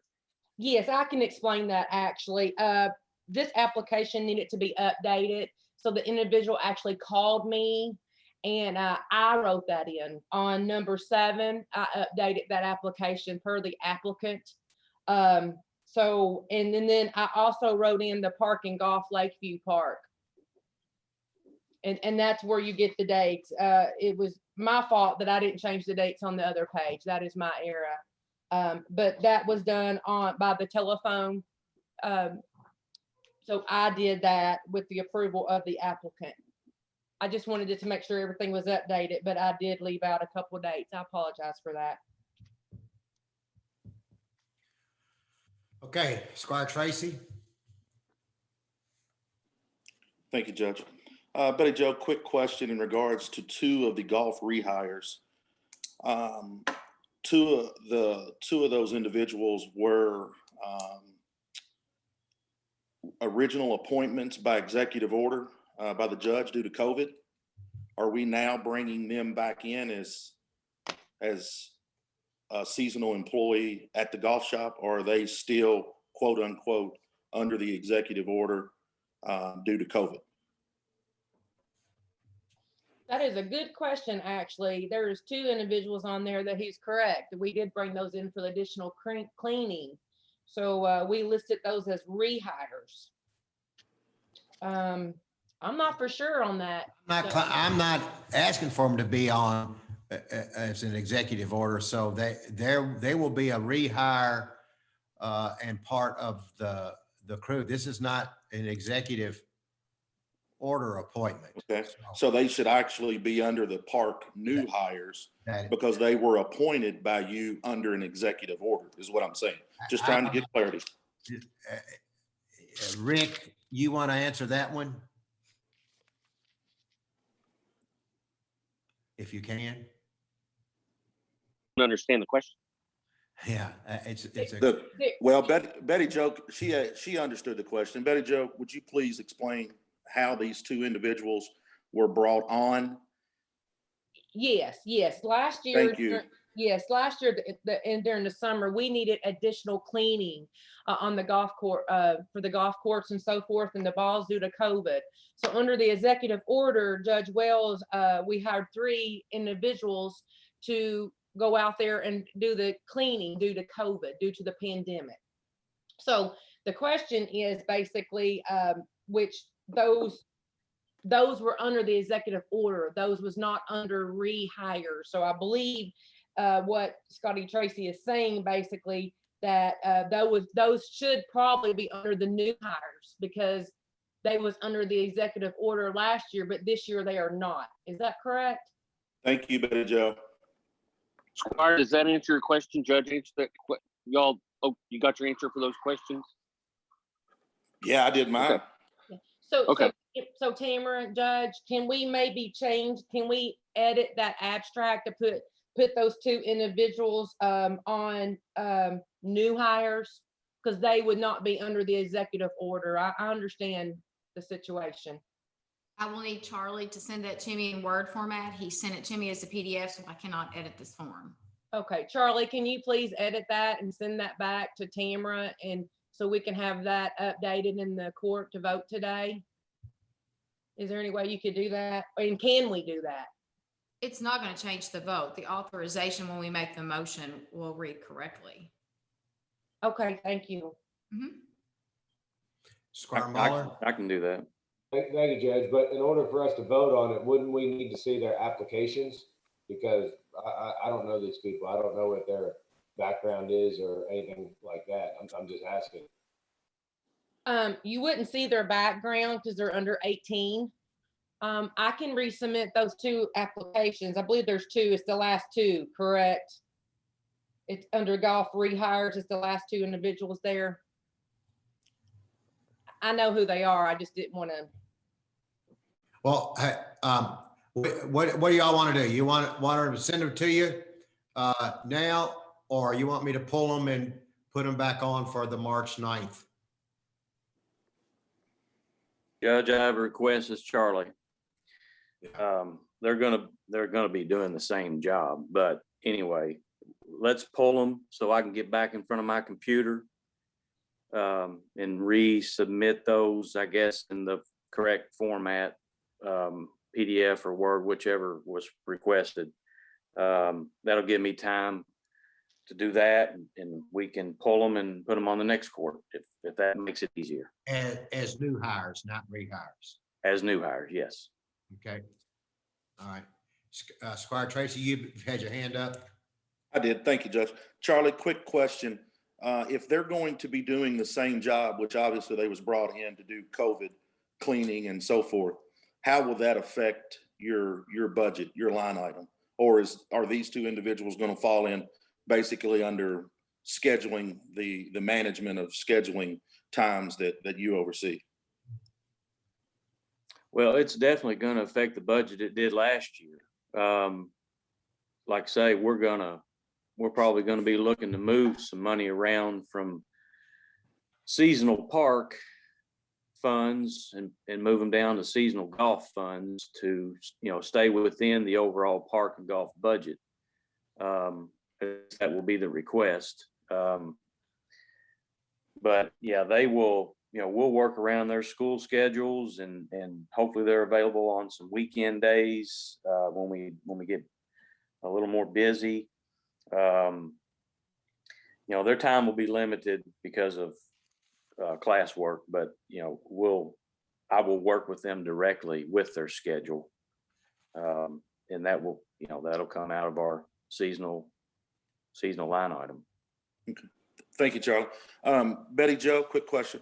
When we're advertising for these positions, now that it seems like we're hiring these, that we've got the 2 high schoolers, can we make sure that it reflects that high school age kids can put in for the golf shop and the park and so forth? Yes, we can. Thank you. Well, now, you don't put high school kids in certain only in certain spots. Is that correct, Charlie? High school kids don't work the cash register. That's correct. Typically, we try to, at a minimum, 18 years old and up to handle the money.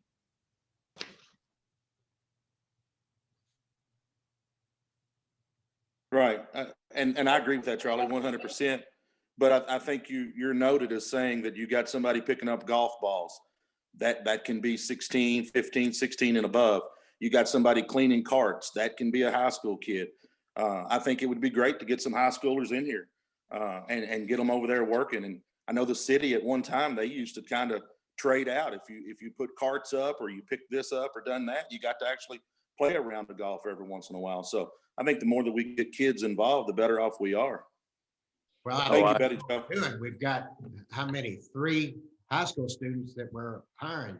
Yeah, hopefully we can get some more applicants. That's great. Yeah, I agree. Yeah, and working on the range, operating the tractor and equipment like that, that would, we'd have to, be careful there just for safety reasons. But absolutely, I'd love to have additional high school help.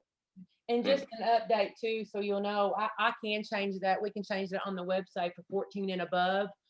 We do next week, Scotty, we are interviewing 2 16-year-olds and an 18-year-old. They just didn't have time to get them interviewed and get them on for this court. So you will definitely see those on the March 9th court. And we will update the website for the employment on that. I'll get Andy to do that for us and put 14 above. So that can stand out a little bit more. I agree. Thank you so much.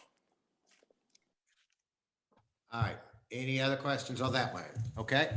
Let's move to the next item, and that's John Mitchell, authorization to approve C&S Quality Services to clean and paint Nineveh Road Bridge.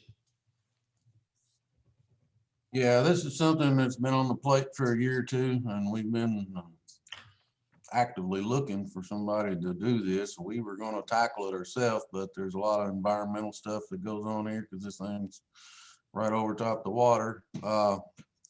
These guys have done this. They've got the equipment to do it, and I think we go with it. We've met with the paint companies, and they've recommended some great paint that will last. So hopefully this thing will last many more years if we get this done. Squire Sebastian, I guess that's out in your area. Absolutely, the gorgeous first district. So happy to have this done out there for sure, because as John said, it is right over the water. I did have a question in regard to this arrangement. If they find like lead paint, because it was noted in the bid sheet, and if they have to do any welding, do we know if that'll be like cost per number of hours or just basically a cost per job? Because it appears to me they've bid this on a cost per job basis, not the number of hours. And they made special notations in there that if they found lead paint, they would have to abate that. They made special notations that if there were any type of welding that was required, and I'm scratching my head to wonder why that wasn't included, because that's probably going to be needed. But anyway, just asking John if he knows about that based on his experience with past bids. Well, this is actually something new to us. It's the first one that we've had done. Actually, this has never been painted as far as I know, so it shouldn't have any paint on it. And if it needs welding, I got some welders. We'll take care of that. So that's no problem. Fantastic. That's what I like to hear. Using our own skills. That's great. And showing off the skills that we have in our departments. That's fantastic. And Glenn, happy to be the first to break the ground on this for sure in the first district. Thank you all. Anybody else? Yeah. Squire Moore. Yeah, John, please don't let them get down in Greasy Creek. They never get that stuff off their shoes. But what about Bark Branch Bridge? It's the same type bridge. Taylor Branch. Any thoughts on painting it, or is it needed or not? It's a different type of steel, and they recommend not to paint it. What I was thinking, it's like a sinking bridge. Yeah, it's supposedly after so many years, there's a possibility to paint it, but they say let it weather first. So it still looks okay now. All right, thank you. John, this paint on Nineveh Road Bridge, how long is it supposed to, or how long is it guaranteed for? There was some warranties on this paint. Like I said, there's two different styles of paint and mixtures and coats and this and that, but we did take a paint rep out and look at that.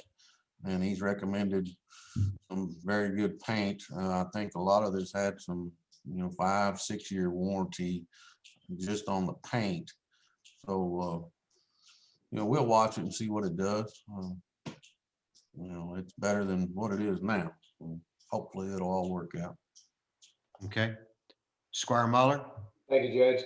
Speaking of paint, just curious, since this is the first one we've kind of redone, what are we doing for color? Do we have an opportunity to pick a color or do something different? Or be consistent from this point forward? Just throwing it out there to the court. Since it is the first one, and it sounds like we're going to be doing this more often. Do we have an opportunity to do something different on the paint color itself? I don't know whether they specified a color on this or not. I'll have to go back and look at that. I don't know for certain what color it was. Well, the reason I'm asking too is, I'd like to try to specify what color it is if we have any input. I know there was a bridge done recently around town that was kind of a shade of blue that kind of surprised me. Just throwing it out there, John. Okay, I'll check on that. Yeah, just don't paint it blue. That, and especially Carolina blue. So whatever. You know what I'm talking about, Judge. I was kind of that's why I brought it up. I think if we had an opportunity to, I don't know if the color really matters. That maybe that's something we can look at. So thank you, John. Okay, Squire Blackburn. Yes. John, I just want to thank you guys. You guys are doing phenomenal work. I know I drove by one of your employees' driveways the other day, and there weren't any tracks in it, and it was because they never went home. And that's a testament to you guys down there. But I was reading this abstract, and it said upon recent inspection. So and I just want the public to know, are these inspections that you carry out, or that the state has inspectors, or just periodic inspections that you do? I know you're well aware of every mile and inch of road here in Franklin County, and I just wanted the public to kind of understand how you do those inspections. Well, this bridge here is not on the state inspection list because it is less than a 20-foot span, so it's not considered a bridge according to the state. The state inspects all those structures, every 2 years. And I actually just got the latest inspection report a couple of weeks ago. And these bridges, we had all these inspected, what was that, 4 or 5 years ago. So we hired a private firm to do all these small bridges. And I think we need to get into that rotation of at least 5 years. So I'm looking at doing all them again.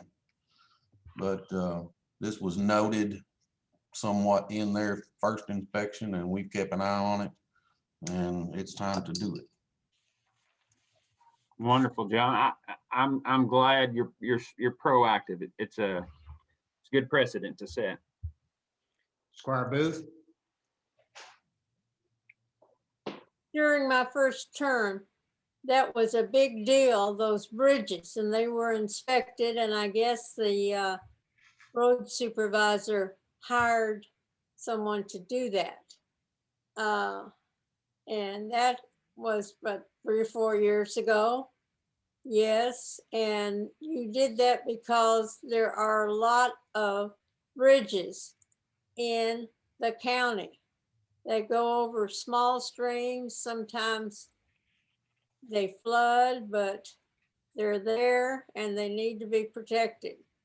And the color of the bridge, I think, is immaterial. So I just want to put that out.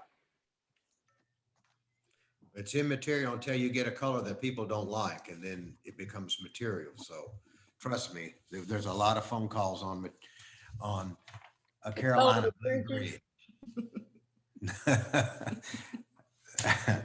All right. Any other questions on that? Seeing none, let's move to the next item. That item is authorization to approve a resolution in support of payments to the city of Frankfort for the early payoff of a 2015 agreement financing emergency sirens. Susan, and I do have Tommy on too to answer any questions as well. Yes, Court. The Finance Committee, consisting of Squire Sebastian and Squire Booth and the judge, met a couple of weeks ago and reviewed our debt schedule. And there are a couple of issues that have high interest rates, and one of them being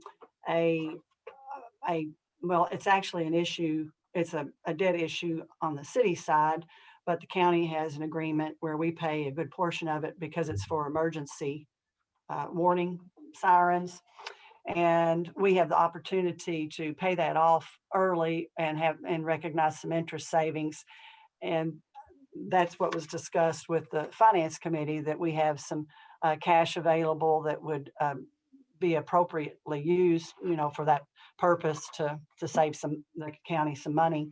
And I worked with the finance director over at the city, and they seem to be in agreement that anytime you can save some money is a good idea, especially when you're paying off some debt. So I believe we've got it worked out, that if you all agree that we can fund a line item with an action to budget some money to pay off a couple of these debts, including the siren.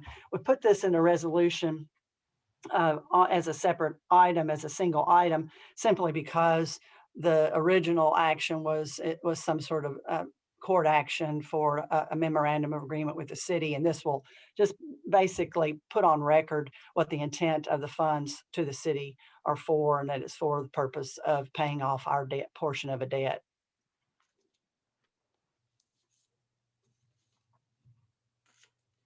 Questions? Tommy, do you want to say anything from the city standpoint?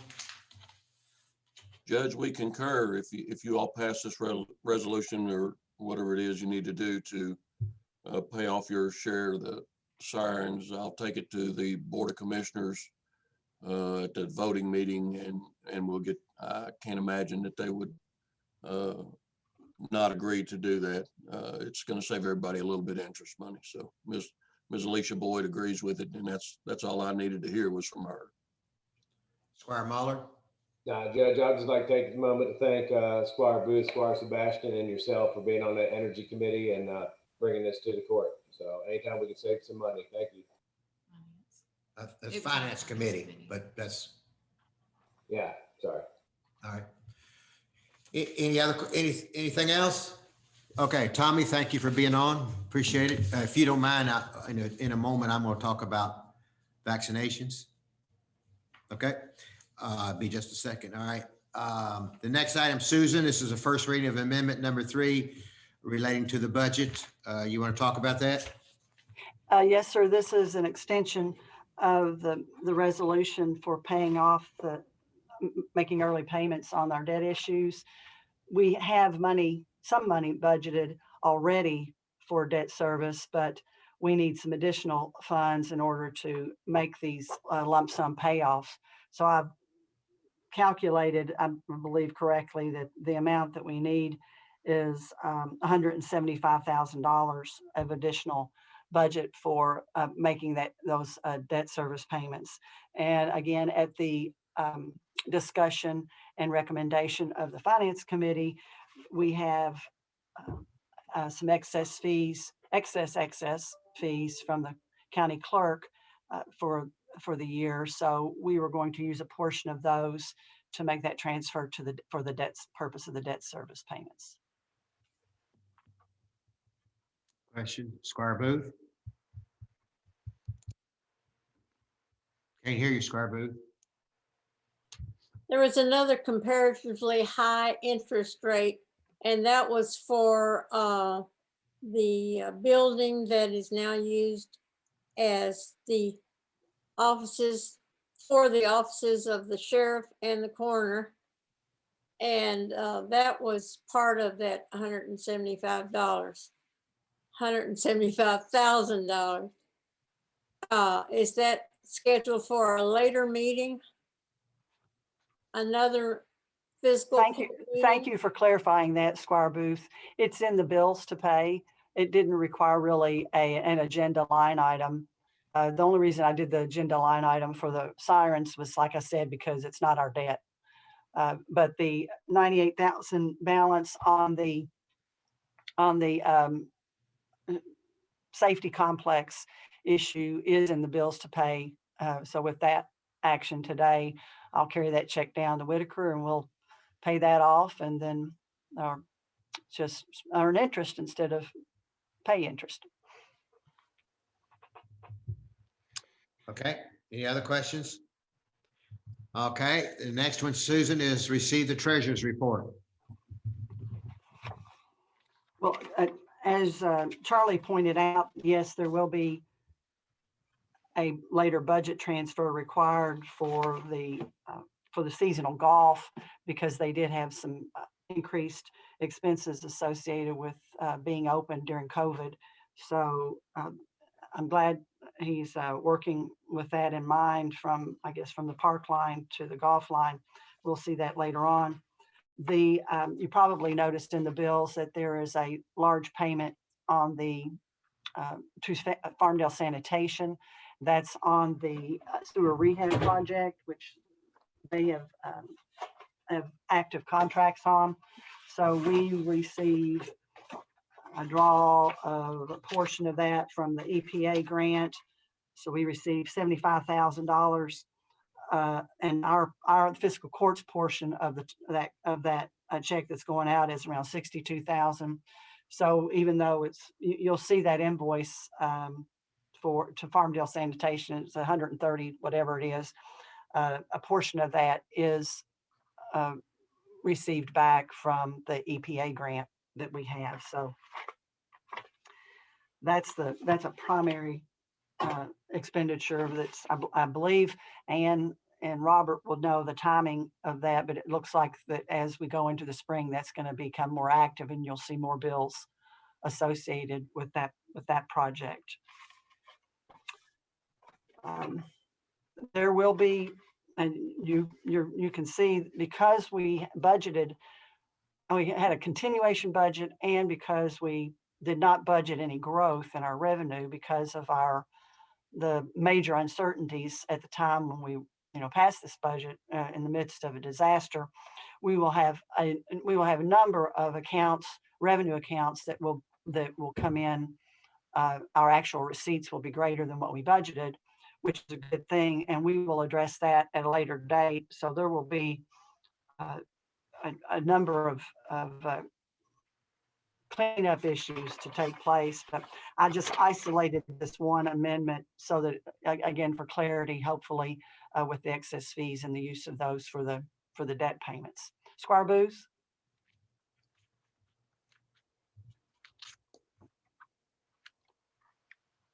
Unmute. I think she froze.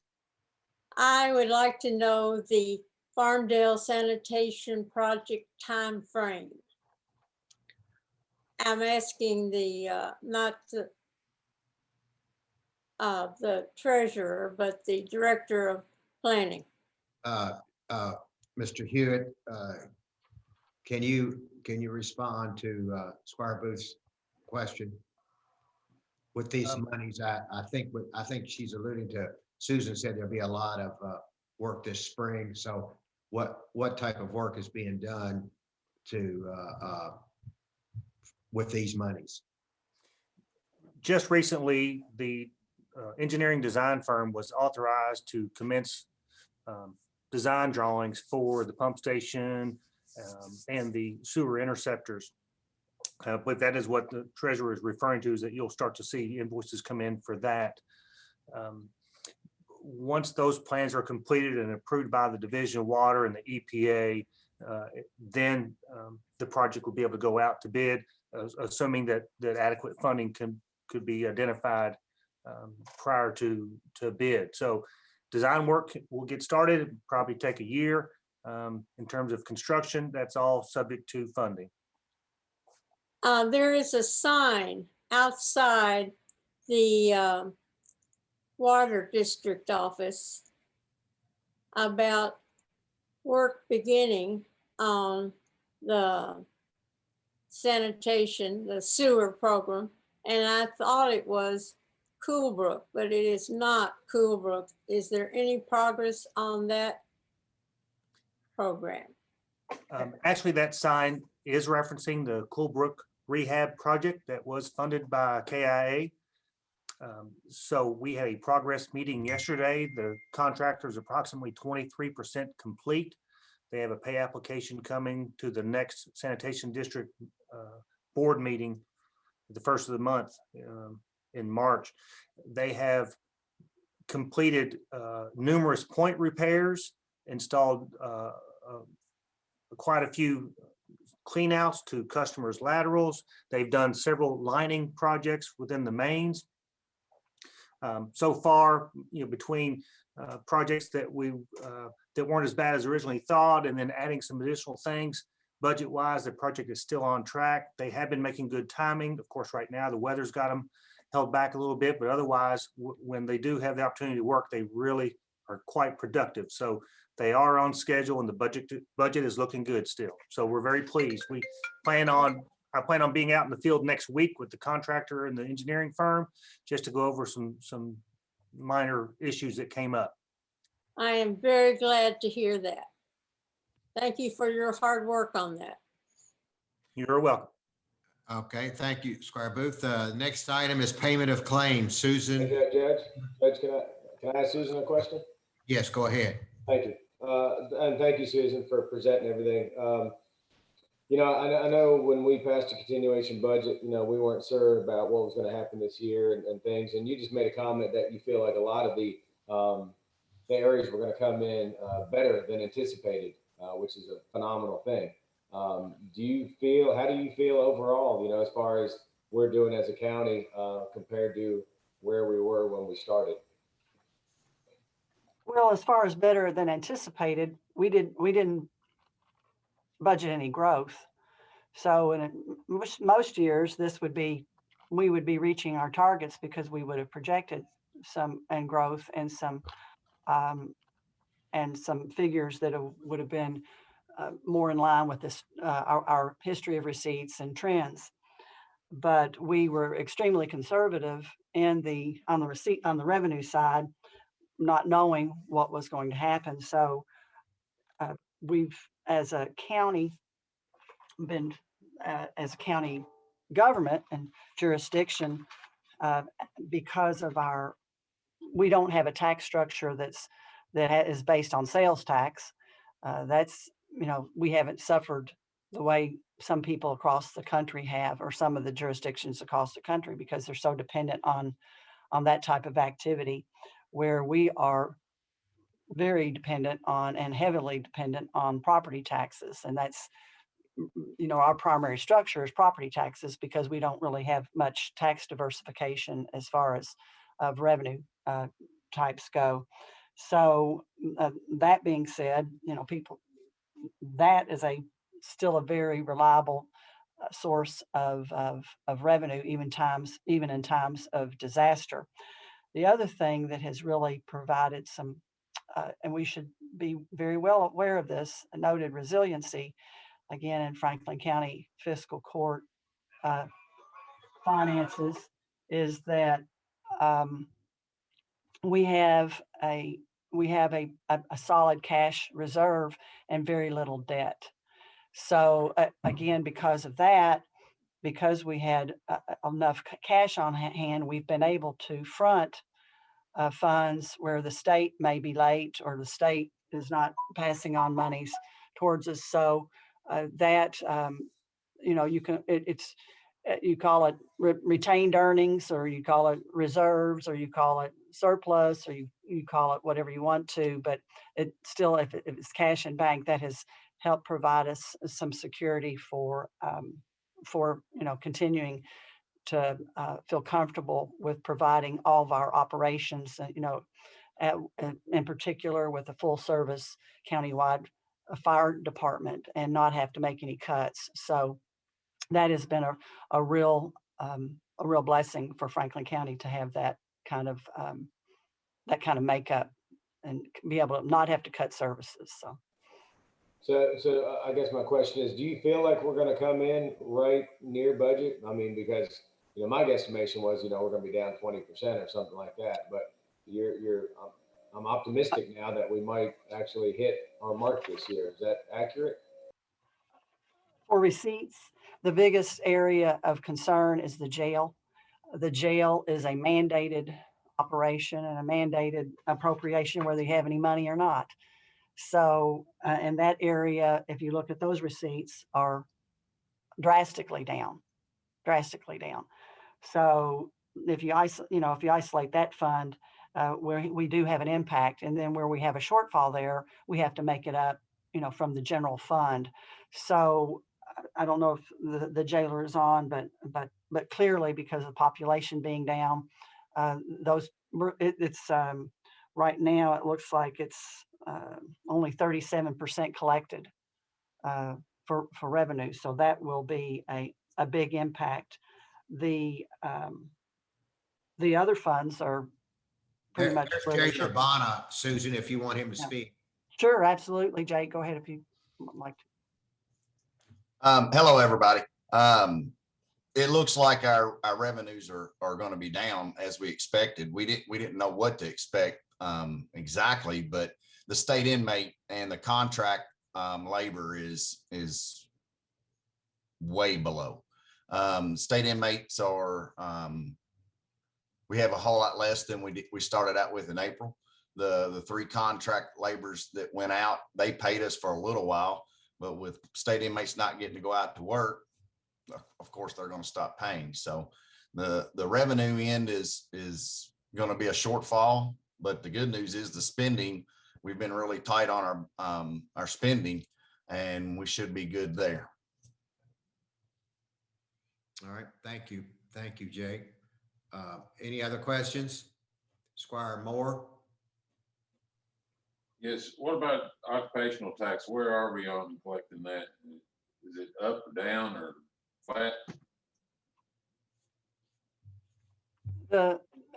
Specifically the payroll tax, the payroll portion of that, again, we had already anticipated a hit from the relocation of the state offices. So we had already factored that in advance for our payroll, and we were expecting that to go down.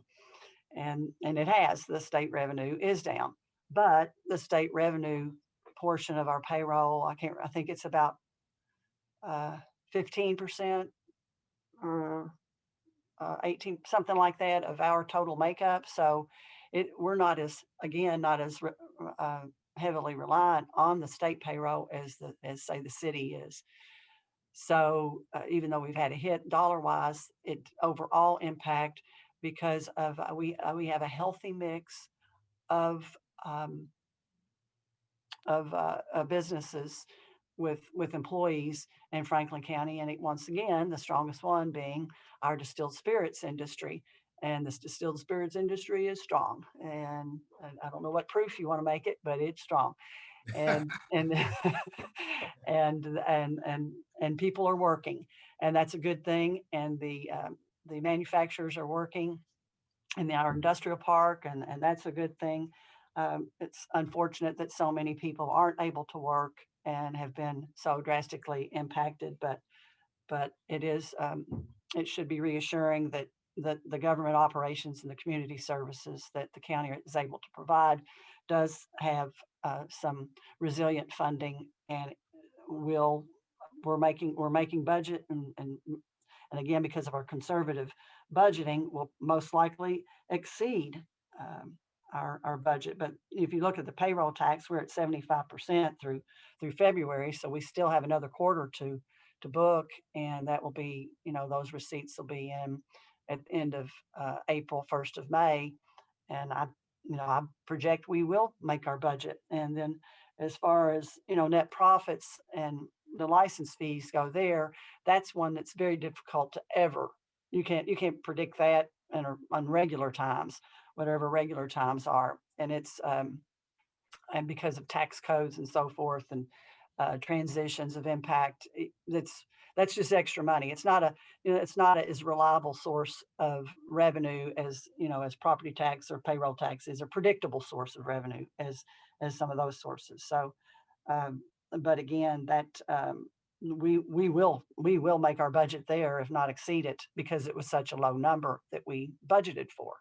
So some of these comparisons, when you make budgetary comparisons, you're just doing better than what you're doing better than what a bad expectation. So if that answers your question. Thank you, Judge.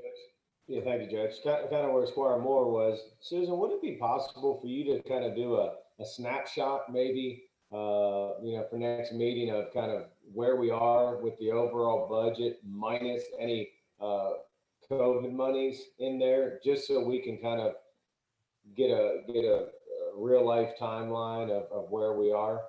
Would that be possible, please?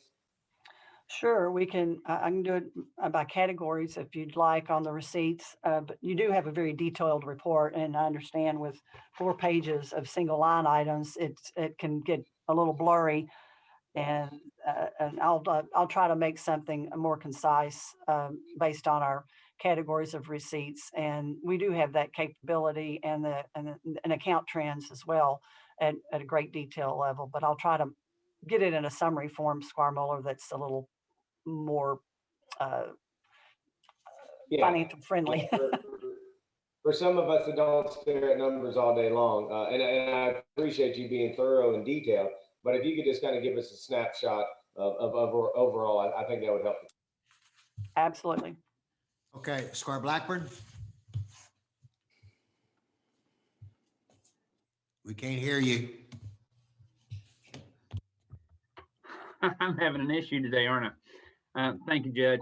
I was looking at some of the supporting documents that we have today, and I see we have a bill where we split for paying for some services with the city, and on the description of service it says emails and re-edits of TIF documents. So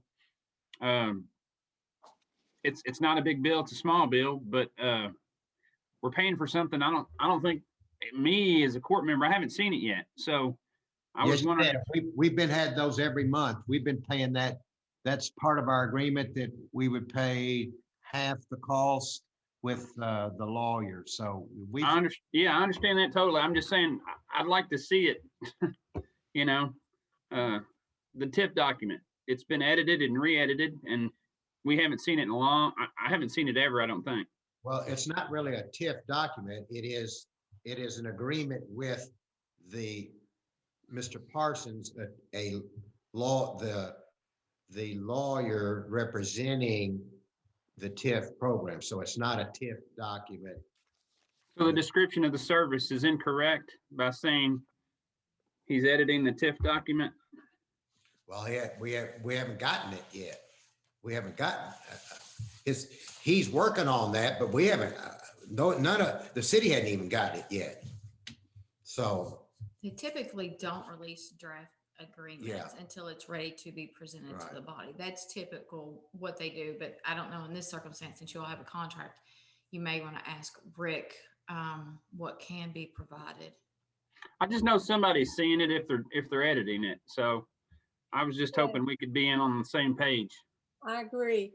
And Scotty, you asked, Squire Tracy, you asked for that document. I remember. Did Yes, you ma'am. get any response? There was I got a response from Tommy. There was a meeting to be held this past Monday. I had a note here to ask Tommy if he could give us an update on it. Because he said he would get me back information this week. So today's Friday, I would think he's got that. We'll bring it up right now. Tommy, are you on? Tommy Russell? Yes, sir. Okay. Yes, sir. If Squire Blackburn is talking about the TIF agreement, that would be a participation agreement, and we haven't seen the final version yet. Mr. Parsons is putting that together for us. And as soon as we get it back and the mayor approves that, then we'll get it out. We've spoken to the judge. We spoke to you about it and see where we stand. Squire Tracy, the mayor is going to touch base with you on the questions that you asked the other day. Yes, sir. He told me that he would touch base with you personally on that. But if he doesn't, and I need to remind him, he's a busy man, that I will get an email out to you all to make sure that whatever questions you have, we'll try to answer. And I was just waiting to hear from you to see if he talked to you. Thank you, Tommy. I'll remind him. Thank you. Okay. Thanks, Tommy. Let's go into other business now. Robert, if you don't mind, I'd like for you to give us a brief update on the health department, the building and what's being done there. Yes, sir. Tommy's on. He'll want to hear that as well. All righty. The architect has indicated that the design phase or the preparation of the drawings has taken longer than he had hoped. When I looked at some schematic plans with him about a week ago, it included the installation of a sprinkler system in the building. And that was his initial thought because of the residential occupant load. Based on that conversation, he did decide to do a little bit digger deeping into the code and identified an exception that allows us to eliminate the fire suppression system originally proposed, as well as all the other work that would go with the suppression system, which would include a vault and a new meter and cutting the asphalt and all that kind of stuff. So all that went away. So the good news of that is that by eliminating the sprinkler system, that will save time during construction. So he does not feel as though we're behind an anticipated schedule. In fact, it'll save us time on down the road. He's going over his final markups with his engineer. Of course, this week and early part of next week, he should be able to submit a set of plans for review within the next 2 weeks. And then after that, he'll be working with us to start to set the advertising and bid dates. This will go out as a single general contract bid package, and it will have 2 alternates. The first alternate will be relating to the door hardware upstairs, and then alternate number 2 is looking at some ADA compliant restrooms upstairs. So that's it in a brief summary, and I'm happy to answer any. Oh, one last thing. We did do some testing for any hazardous material, whether it be asbestos or lead paint. Those samples were taken and shipped out due to the weather. There was a delay from the laboratory getting those results back to me. I corresponded with the environmental consultant yesterday, and he hopes to have something to me today. So I don't anticipate anything in those findings, but you never know. So that's my brief presentation. I'm happy to answer questions. Squire Muller. Thank you, Judge. Hey, Robert, thank you for the update. Hey, question. Where are we on the budget of the design work? Because I believe we voted on be able to up to a certain amount, as far as spending. Do you know where we are on that, or are we on projection to make that? At present, I've not received any invoices for any of the work that's been done. So we still have the full budgeted amount. Okay, I guess maybe your next conversation with that firm, maybe just if you could get a feel to just make sure we're not going to go grossly over or anything like that. I'm just more curious than anything. I don't want to, would like no surprises. Definitely, and the elimination of this fire suppression system is a huge budget saver as well. Tommy, you want to say something? Thank you, sir. Robert is correct. We had researched the sprinkler system before we started this program, not to get rid of it, because I think the Simon House was, if the capacity increases and this thing goes as planned, I think the Simon House had intentioned all along to find grants or put that in themselves later down the road, should the capacity of this facility increase where fire suppression is needed in there. And I think Mr. Hewitt knows that there is a certain number that'll come to where we will have to do, or they will have to do something there. Thank you. Squire Blackburn? Yes. Thank you, Robert, for that short report. You mentioned environmental testing. Was radon included on that? I am not sure of the different types of materials that were collected by the consultant. Obviously I wasn't present when they were doing that because I didn't want to be around when they were scrapping and scraping. So, but the report will show everything that was proposed or that was tested for and that location. And the architect had requested this information based on just some visual observations of some insulation around some piping and the such.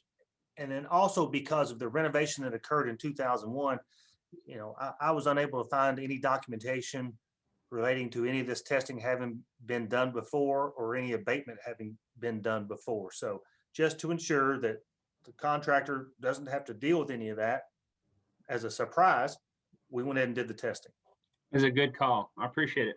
Yes, sir. And then the cost of this testing would be a shared cost between the city and the county. Thank you. Thank you, Robert. Let's go to constitutional offices, department reports, and committee updates. And I have a note here that Jake Bonner, you want, as part of the constitutional report, you want to say something?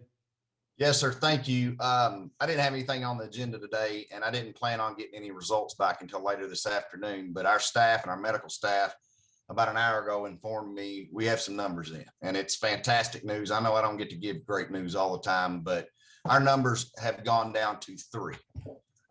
We have 3 positive inmates, and some of those are lingering positive tests, which they could test positive for a long time. So we only have a very, very few, 2 new tests, from 61 down to 3. That is fantastic news for us. So any prayers that y'all gave, thank you. I do have 3 deputies that are positive, but they're on the end of their 14-day quarantine. So I expect all of those back next week. So if everything's going right, we can get this stuff out of here. And it's fantastic news. And I can't thank my staff and everybody in the county for cooperating with us. Everybody, the Judicial Center, the attorneys, Rick Sparks has helped me. Everybody, thank you all very much. And I just want to share that great news with you all. And y'all, I'd like to thank Jake for everything that he's done and his staff's done. It is a very difficult job to maintain the security and hygiene in that pandemic. And they have really kept it up for a year. It's something you got to stay on top of. And we're very, very, very happy for the work that they've all done and continue to do. So thanks, Jake. Tell all you guys and girls that. I will. Thank you. And to add to that, Rick and I discussed some things last week, and we've secured the inside of the jail a long time ago. We have even this week, as of Monday, I put out a lot of new things for our lobby. like only one person in at a time to post a bond. Attorneys, one person in at a time where they can schedule, not really schedule, but we're going to ask those to wait outside until the attorney's booth's ready. I think we have to continue the hard work to keep it out of here. So I want to get some stuff done. We have the energy savings project that wants to come in and start doing some things, and we're going to continue on with that. But I still think we have to keep our thumb on it to try to keep it out of here. And my staff's unbelievable. I can't brag on them enough, but thank you all. Yeah, Jake, while I have you on, not just for you, but all the constitutional officers, remember to wear your mask all the time in the offices. When you're around people, keep your social distance, wash your hands. So Jake, thank you for your good work. We're really, really thankful that you've gone from 61 to 3, and we hope that those 3 recover quickly as possible, and your 3 staff members that recover quickly as well. Thanks. Thanks, Judge. I think there's a question for Squire Tracy. No, Judge, I'd just like to say something in other business. I have my hand up. If it's okay. Sure. Okay. Thank you, Judge. Judge, I'd like to touch on agenda item 12, if that's okay. I don't know what that is. Hold on a minute. Let's see. The hires, rehires. Seasonal golf, okay? And, there's an applicant or an application that has raised some concerns, and rightfully so. Recently, this court has received and hired employees with backgrounds of question because of a mistake that they have made in the past. Members of this court have spoken in favor of hiring individuals with questionable backgrounds. I'd like to speak on this applicant. I've known him my whole life. Squire Tracy, if you don't mind, should we not wait that till we come back to the voting session? I'd just rather go ahead and do it now. Okay, go ahead. Like I said, I've known this guy my whole life. He's a great guy. And like many others, he's made a mistake. So that's all I had to say. All right. Thank you, Judge. Thank you for your words. Okay. Judge, Squire Muller has a question. Squire Muller. Just thank you, Judge. Thank you, Tambra. Just a quick committee update. I know the committees have been meeting. We had a phenomenal, I feel, park meeting about a week ago. I think everybody's excited. We received 7 firms that are interested in the feasibility / master plan study at Lakeview Park. Like I said, we had a great 1 hour exactly meeting the other day, and we've scheduled meetings with Robert Hewitt's help with every firm, so we can get a 45-minute presentation from each of them. So we're not just looking at books. We're going to be listening to them, all 7 firms, to see what they can bring to Franklin County. So I just want to take a minute and bring the court up to speed on where we were with that process. So thank you. Okay. Anybody? Thank you, Squire. And I'm sure you and Squire Tracy have gotten into them like I have. And if we've gotten into them, there's some really good firms that as you get into what their work is, that's amazing. Really exciting possibilities. So that's great. Anybody else? Betty, I think you have something. Would you mind? Betty Jo? Yes, I'm sorry. We was talking at the same time. I would like to let you all meet Summer Lovren, our new occupational tax. I've asked her to turn on her video so she can say a quick hello. She started with us on February 1st, and we are so happy to have her here. She's got a vast knowledge of bookkeeping and accounting. So I know Pam Polly and Susan Lawrenson is happy as we are too. So I would like to introduce Summer. Summer? Hey, Summer. Everybody. You want to say anything? I'm really excited to be here and get to work. And everybody has been so welcoming, and I'm loving it so far. She's doing a great job. I don't know how many a little nervous. She's so awesome. Summer is great. So you're doing a great job. Thank you very much. And anything that I can help with, I'm going to try my best. you'll get calls. So that's good. That's all part of it. Well, thank you. We appreciate Thank you. You have been awesome.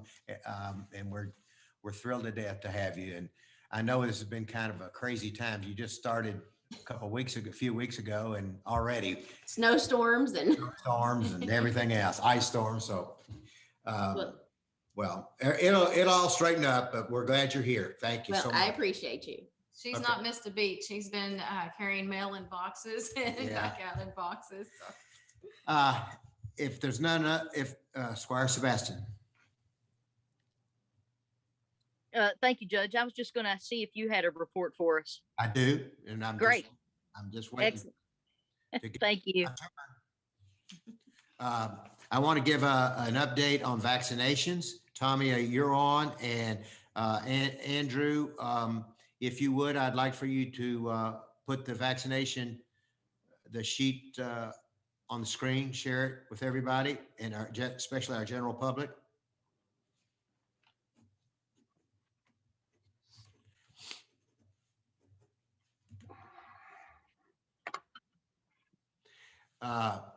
Tommy, while we have this on, I'm going to give huge praise to you, your staff, to our guys too, and to all of us that have been part of this state announcement of this regional COVID-19 vaccine site at 669 Chamberlain Drive. We've had several meetings with the state and with Kroger's. And we appreciate the governor allowing us to have this site in Franklin County. And Tommy, you can see it in action right here. I know the first day was canceled, but the second day, which was, I believe, yesterday, was it yesterday or the day before? Anyway, there a lot of people got through, and the comments that I heard were it was just so efficient and so well run. They were very, very happy with the process. Have you heard anything, or do you want to expand on that? Judge, it was, I will say it was a true community effort. City, county, any asset that we needed, we pulled together and we got this thing going and got it done. Thanks to Ms. Davenport for allowing us to utilize the facility. We canceled Tuesday, we ran Wednesday, and they're gonna up the numbers to, I think, 1,000 people a day starting next week. We're gonna run Tuesday, Wednesday every week. My understanding in the beginning of this is we're gonna run this site for 6 months. So that should allow a lot of people in Franklin County to be able to get vaccinated or get their doses as needed. I know Franklin County Health Department is running vaccination clinics every day this coming week. Some of them are second shots, some of them are first shots, but they are going to run, I think, Monday, Tuesday, Wednesday, Thursday, and Friday. So kudos to Judy and her staff. My two guys have gone above and beyond, as well as the rest of your staff and some of my other city staff that's helped make these places run. It's been truly a community effort as far as vaccinations go. And we do give thanks to the governor for having enough confidence in us to open a regional site here. So you can see on the screen right now is the Franklin County Health Department's application or app site, which you'll need to go to they're looking at the health department's doing just 70 and over. Tommy, is that correct? They're doing some second doses, but still they're in the phase 1A or whatever that is, 70 and above. Well, yeah, 1A or B. And what about the Kroger site? What are they taking? They are still at 70 and above now, and that will progress to younger ages, as I would say in the next 2 weeks after they get after we start going to 1,000 people a day onto those vaccinations. And Tommy, on the especially on the Kroger site, if you try to get on and you can't get it's full, what do they need to do? That when I went to that site, there were things available, so I didn't have any issues with that. But I think if it's full, they still let you register and they will give you a date down the road. I can't swear to that, Judge. Okay. Well, most importantly, if those of you that are watching and that are interested in, I know there's quite a few of you that want to get your vaccine. This is the sign up site is www.kroger.com/RX/get vaccinated, or you can call 866-211-5320. And that's the Frankfurt Regional COVID-19 vaccine site. And if you don't know where Chamberlain Drive is, it's off Davenport. If you come in via the hospital, Davenport Drive, you go all the way up to where the YMCA is, and you can turn left. Is that right, Tommy? They can turn left there at the YMCA, and then you turn right, and you'll see it's at the end of that cul-de-sac. The 669 Chamberlain is. And if you want to get on with the health department, as Tommy said, they're working all next week and giving vaccinations. You go to the FCHD COVID-19 phase 1A interest list and 1B list, and you get on one of those sites and sign up there. Also, if you're interested in getting tested, Tommy, you want to talk about tests, COVID testing? The testing, I think the state is running a testing event for state employees. We canceled due to the weather. I think the 23rd, 24th, and the 25th, but still the little clinics for Kroger's are doing the testing as well as the other urgent care centers around town. And most people are doing the rapid test now, so it doesn't take very long to get your results in. Okay. Fire Sebastian. Thank you, Judge. And perhaps you or our emergency management director be able to answer this. When the last time our health department director was with us, I asked the question, and at that time she did not have the answer in regard to when this new site came online. She had indicated at the last meeting she joined us is that vaccine was being given out based on the population of the county, the active, the county population. So are the vaccines that are allotted to Franklin County being split between the health department and Kroger, or is this Kroger site at Chamberlain getting its own allotment and Franklin County Health Department maintaining the allotment based on our population here?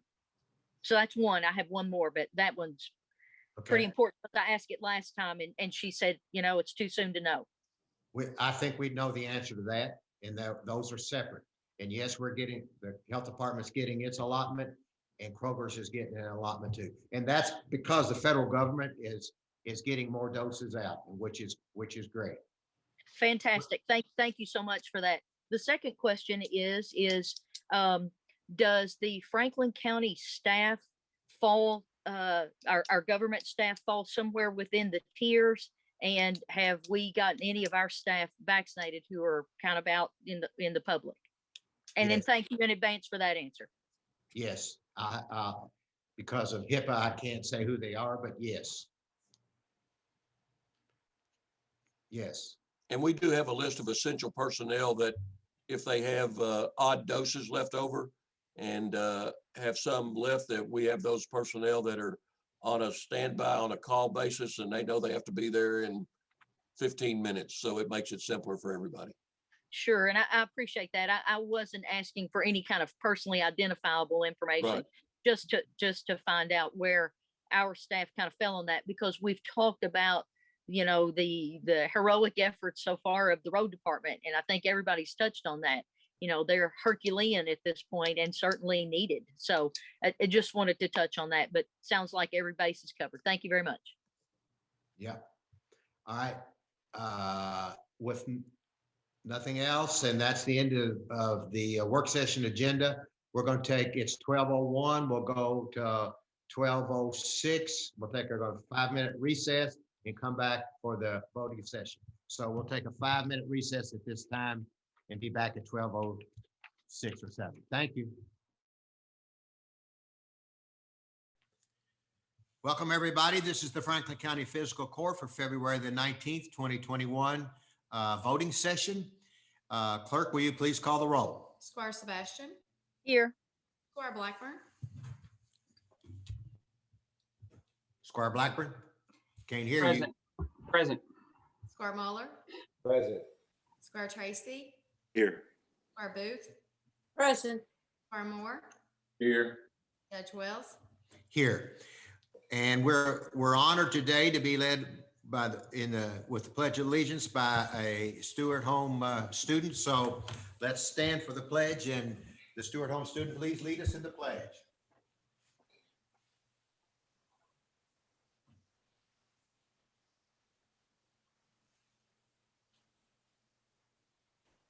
Andrew? Just a second, Judge. I'm getting her pulled up and.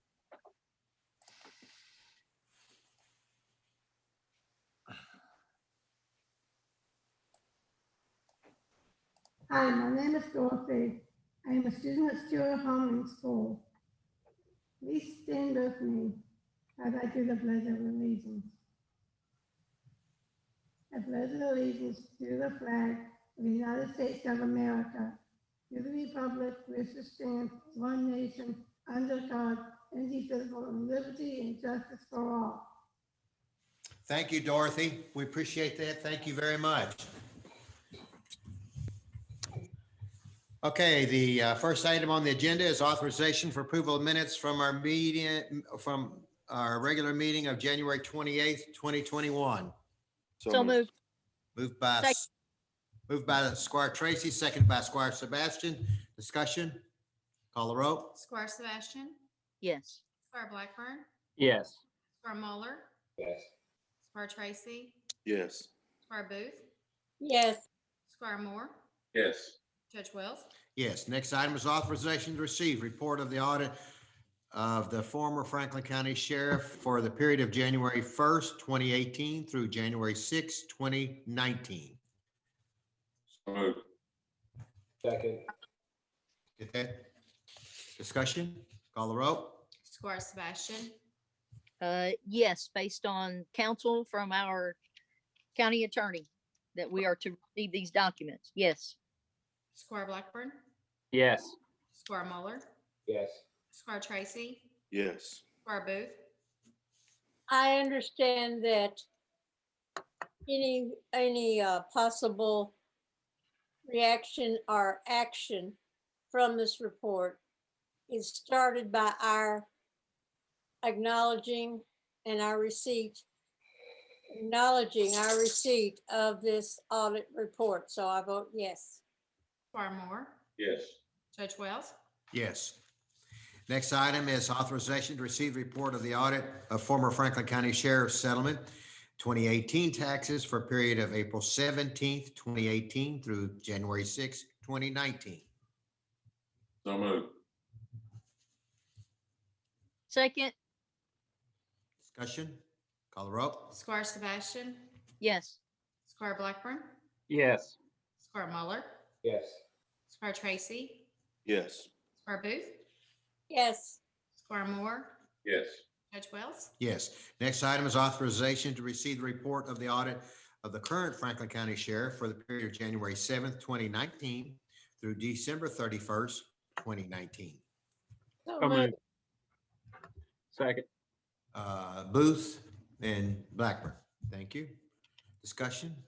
Call the roll. Squire Sebastian, I think we all noted earlier in the work session how pleased we were to have this clean audit, and that we were also pleased that the sheriff had reached out in a very proactive manner to inquire about receipt of funds and expenditure of such for the movie night and the community policing event. So with that, I vote yes. Squire Blackburn, Yes. Squire Muller, Yes. Squire Tracy, Yes. Squire Booth, Yes. Squire Moore, Yes. Judge Wells. Yes. Next item is authorization to receive the report of the audit of the current Franklin County Sheriff's settlement in 2018 taxes for period January 7th, 2019 through April 15th, 2019. So moved. Second. Discussion? Call the roll. Squire Sebastian, Yes. Squire Blackburn, Yes. Squire Muller, Yes. Squire Tracy, Yes. Squire Booth, yes, Squire Moore, Yes. Judge Wells. Yes. And next item is authorization to receive report of the audit of the current share settlement 2019 taxes for period April 16th, 2019 through May 15th, 2020. So moved. Second, Discussion? Call the roll. Squire Sebastian, yes. Squire Blackburn, Yes. Squire Muller, Yes. Squire Tracy, Yes. Squire Booth, yes, Squire Moore, Yes. Judge Wells. Yes. Next item is second reading and approval of an ordinance adopting the Code of Ordinances for the County of Franklin, revising, amending, restating, codifying, and compiling certain existing general ordinances of the county dealing with subjects embraced in the code. So moved. second, Thank you all. Sebastian and then Booth, I think. Okay. Call the roll. Squire Sebastian, I just wanted to say Counselor Sparks and I have been spending quite a bit of time on the administrative code lately. And with that, seeing all the work that has been done on this to ease our pain, certainly a yes on this. Thank you, ma'am. sorry, Squire Blackburn, Yes. Squire Muller, Yes. Squire Tracy, Yes. Squire Booth, yes, Squire Moore, Been a long time coming, yes. Judge Wells. Yes. Next item is the first reading of an ordinance amending the table of special ordinances, section 1, zoning map changes of the Franklin County Code of Ordinances for a 5-acre portion of property contained within the property identified as PVA map number 084-00-00-010.00, fronting on Stevendown Lane, Lions Way, and Forest Ridge Drive from Industrial General IG to Rural Residential C, District RC. The second reading and approval will be held on March the 9th. So with that being said, that was the first reading. The next item on the agenda is authorization to approve small business grant program payments. So moved. Second. Second. Seconded by Squire Moore. Discussion? Call the roll. Squire Sebastian, Yes. Squire Blackburn, Yes. Squire Muller, Excited to be helping the businesses of Franklin County. I'm a yes. Squire Tracy, Absolutely. I'm glad to see that the grant deadline was extended. And yes. Squire Booth, yes, Squire Moore. Yes. I'm sorry, Miss Booth. I thought you No, were. I was just going to say that I'm glad to see the help coming to our county businesses and that the extension was granted by our judge for application. Judge Wells. Yes, and we have received 12 entities, agencies will receive money as soon as possible. Is that correct? Monday. Monday, and well, hopefully Monday. And for those 12, we congratulate you and thank you for your being the backbone of our community. We're extending the deadline and we're going to try to bring some more of you in. We know some of you have inquired and would like to, we're hoping that we would extend this and would like to be involved. So we're going to extend the deadline to March the 3rd at 12 o'clock. We would like to have a hard copy. You can do an email, but make sure that you also bring a hard copy in. And if you would bring your application to the front door of the fiscal court, there's a tub out front and you can put it in there. And as long as it comes in before noon on March the 3rd, we'll put you on the next agenda, which will be March the 9th. And hopefully we can get more of you money out, something to help you out. And we're honored to do it because we honor you in what you're doing for us as a small business. So thank you. The next item is authorization to approve participation in the COVID-19 Dislocated Worker Grant Program through the Kentucky Career Center. This program will allow us is a grant program will allow us to hire somebody that has lost their job and to pay them monies to do work here in with the fiscal court, the judicial center, and Jeff Hancock's office in COVID cleaning. So we're excited about that, and this is not costing the county any money, and will give us an employee to help sanitize areas in our building. So with that, well, there's a motion to approve. Squire Sebastian and seconded by Squire Booth. Discussion? Call the roll. Squire Sebastian, Yes. Squire Blackburn, Yes. Squire Muller, Yes. Squire Tracy, Yes. Squire Booth, Yes. Squire Moore, Yes. Judge Wells. Yes.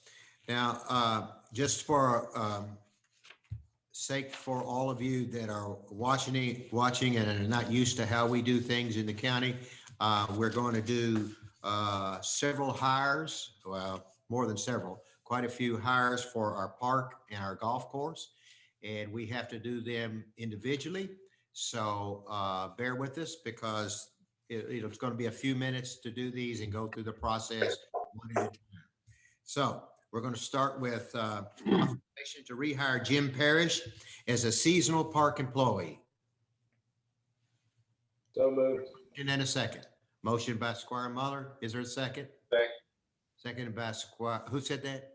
Squire Moore. Squire Moore. Okay. Call the roll. Squire Sebastian, Yes. Squire Blackburn, Yes. Squire Muller, Yes. Squire Tracy, Yes. Squire Booth, Yes. Squire Moore, Yes. Judge Wells. Yes. The next one is authorization to rehire Sam Feldman as a seasonal park employee. So moved. Second. Who was that second? Scotty? Okay. Squire Tracy, Okay. Squire Tracy. Call the roll. Squire Sebastian, Yes. Squire Blackburn, Yes. Squire Muller, Yes. Squire Tracy, Yes. Squire Booth, Yes. Squire Moore, Yes. Judge Wells. Yes. Next item is to hire Chris McDonald as a seasonal park employee. So moved. Second. Discussion? Call the roll. Squire Sebastian, No. Squire Blackburn, Yes. Squire Muller, Yes. Squire Tracy, Yes. Squire Booth, Yes. Squire Moore, Yes. Judge Wells. Yes. The next item is authorization to hire Joe Cummins as a seasonal park employee. So moved. Second. Seconded by Squire Tracy. Call the roll. Squire Sebastian, Yes. Squire Blackburn, Yes. Squire Muller, Yes. Squire Tracy, Yes. Squire Booth, Yes. Squire Moore, Yes. Judge Wells. Yes. The next item is authorization to rehire Randy Oliver as a seasoned golf employee. So moved. Moore and Booth. Call the roll. Squire Sebastian, Yes. Squire Blackburn, Yes. Squire Muller, Yes. Squire Tracy, Yes. Squire Booth, Yes. Squire Moore, Yes. Judge Wells. Yes. The next item is authorization to rehire Mark Johnson as a seasonal golf employee. So moved. Second. Blackburn. Okay. Call the roll. Squire Sebastian, Yes. Squire Blackburn, Yes. Squire Muller, Yes. Squire Tracy, Yes. Squire Booth, Yes. Squire Moore, Yes. Judge Wells. Yes. The next item is authorization to rehire Eric Miles as a seasonal golf employee. So moved. Second. Call the roll. Squire Sebastian, Yes. Squire Blackburn, Yes. Squire Muller, Yes. Squire Tracy, Yes. Squire Booth, Yes. Squire Moore, Yes. Judge Wells. Yes. The next item is authorization to rehire Paul Stewart as a seasonal golf employee. So moved. Second. By Squire Booth. Call the roll. Squire Sebastian, Yes. Squire Blackburn, Yes. Squire Muller, Yes. Squire Tracy, Yes. Squire Booth, yes, Squire Moore, Yes. Judge Wells. Yes, the next item is authorization to rehire Jim Ernst as a seasonal golf employee. So So moved. moved. Tracy, Second. Squire Moore, okay. The next item is, oh, I'm sorry, yeah, let's vote on that, sorry. Yeah. Squire Sebastian, Yes. Blackburn, Squire Yes. Blackburn, Yes. Squire Muller, Yes. Squire Tracy, Yes. Squire Booth, yes, Squire Moore, Yes. Judge Wells. Yes, the next item is authorization to rehire Tony Benassi as a seasonal golf employee. So moved. Second. Moore and Tracy. Call the roll. Squire Sebastian, Yes. Squire Blackburn, Yes. Squire Muller, Yes. Squire Tracy, Yes. Squire Booth, yes, Squire Moore, Yes. Judge Wells. Yes, the next item is authorization to hire Scott Tippett as a seasonal golf employee. So moved. second, Call the roll. Squire Sebastian, Yes. Squire Blackburn, Yes. Squire Muller, Yes. Squire Tracy, Yes. Squire Booth, yes, Squire Moore, I don't know about this guy, but I'll say yes. Judge Wells. Yes, I do know about this guy. Record high, you know. He loves golf, so that's another story. Next item is authorization to approve CNS Quality Services LLC to clean and paint Nineveh Road Bridge for $16,200. So moved. second, Any other discussion? Call the roll. Squire Sebastian, Yes. Squire Blackburn, Yes. Squire Muller, Yes. Squire Tracy, Yes.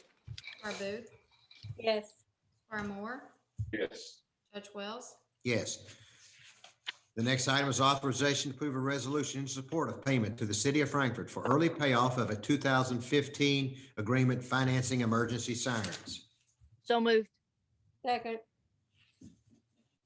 Discussion, call the roll. Squire Sebastian, Yes. Squire Blackburn, Yes. Squire Muller, Yes. Squire Tracy, Yes. Squire Booth, I understand that the payment has to be also approved by the city. I'm not sure, but for our part, I vote yes. Squire Moore, Yes. Judge Wells. Yes. The next item is the first reading of amendment number 3 to ordinance number 2, 2020, relating to budget for the fiscal year 2020, 2021. The second reading and approval will be held on March the 9th. The next item is authorization to receive the treasurer's report. So moved. Second, Second by Squire Booth. Call the roll. Squire Sebastian, Yes. Squire Blackburn, Yes. Squire Muller, Yes. Squire Tracy, Yes. Squire Booth, yes, Squire Moore, Yes. Judge Wells. Yes. The next item is payment of claims. Is there a motion to deny any claims? Seeing no motion to deny any of the claims, if let the record reflect, bills are ordered to be paid. And last, authorization to adjourn. So moved. Second. Okay, call the roll. Squire Sebastian, Yes. Squire Blackburn, Yes. Squire Muller, Yes. Squire Tracy, Yes. Squire Booth, yes. And I've got something for Squire Moore. That was easy. Yes. Look at Marty getting all tech savvy. That's funny. Judge Wells. Yeah, you know, Squire Moore, she came down here one evening and got that from your desk, I believe. So It was a little off, Judge. little off, okay. Gotta Before, compete. before we adjourn, I want to say this, that I know that Squire Booth, you can attest to it. There are many people still in this community that can't get out of their house at this time. They're snowed in. And if you are and you need help with any type of services, I want to give you this number. And this number is 352-2252. 352-2252. Once again, if you are stranded or if you can't get out of your house and you're in need of food or water or medical supplies or any other type of emergency services to get to a doctor or whatever, we have the county and the city have set this up, the emergency number 352-2252. With that being said, everybody be safe. Please wear your mask, social distance, wash your hands, and do everything you can to stay safe and not get COVID. God bless. I need a yes. We are adjourned. Yes. Thank you all.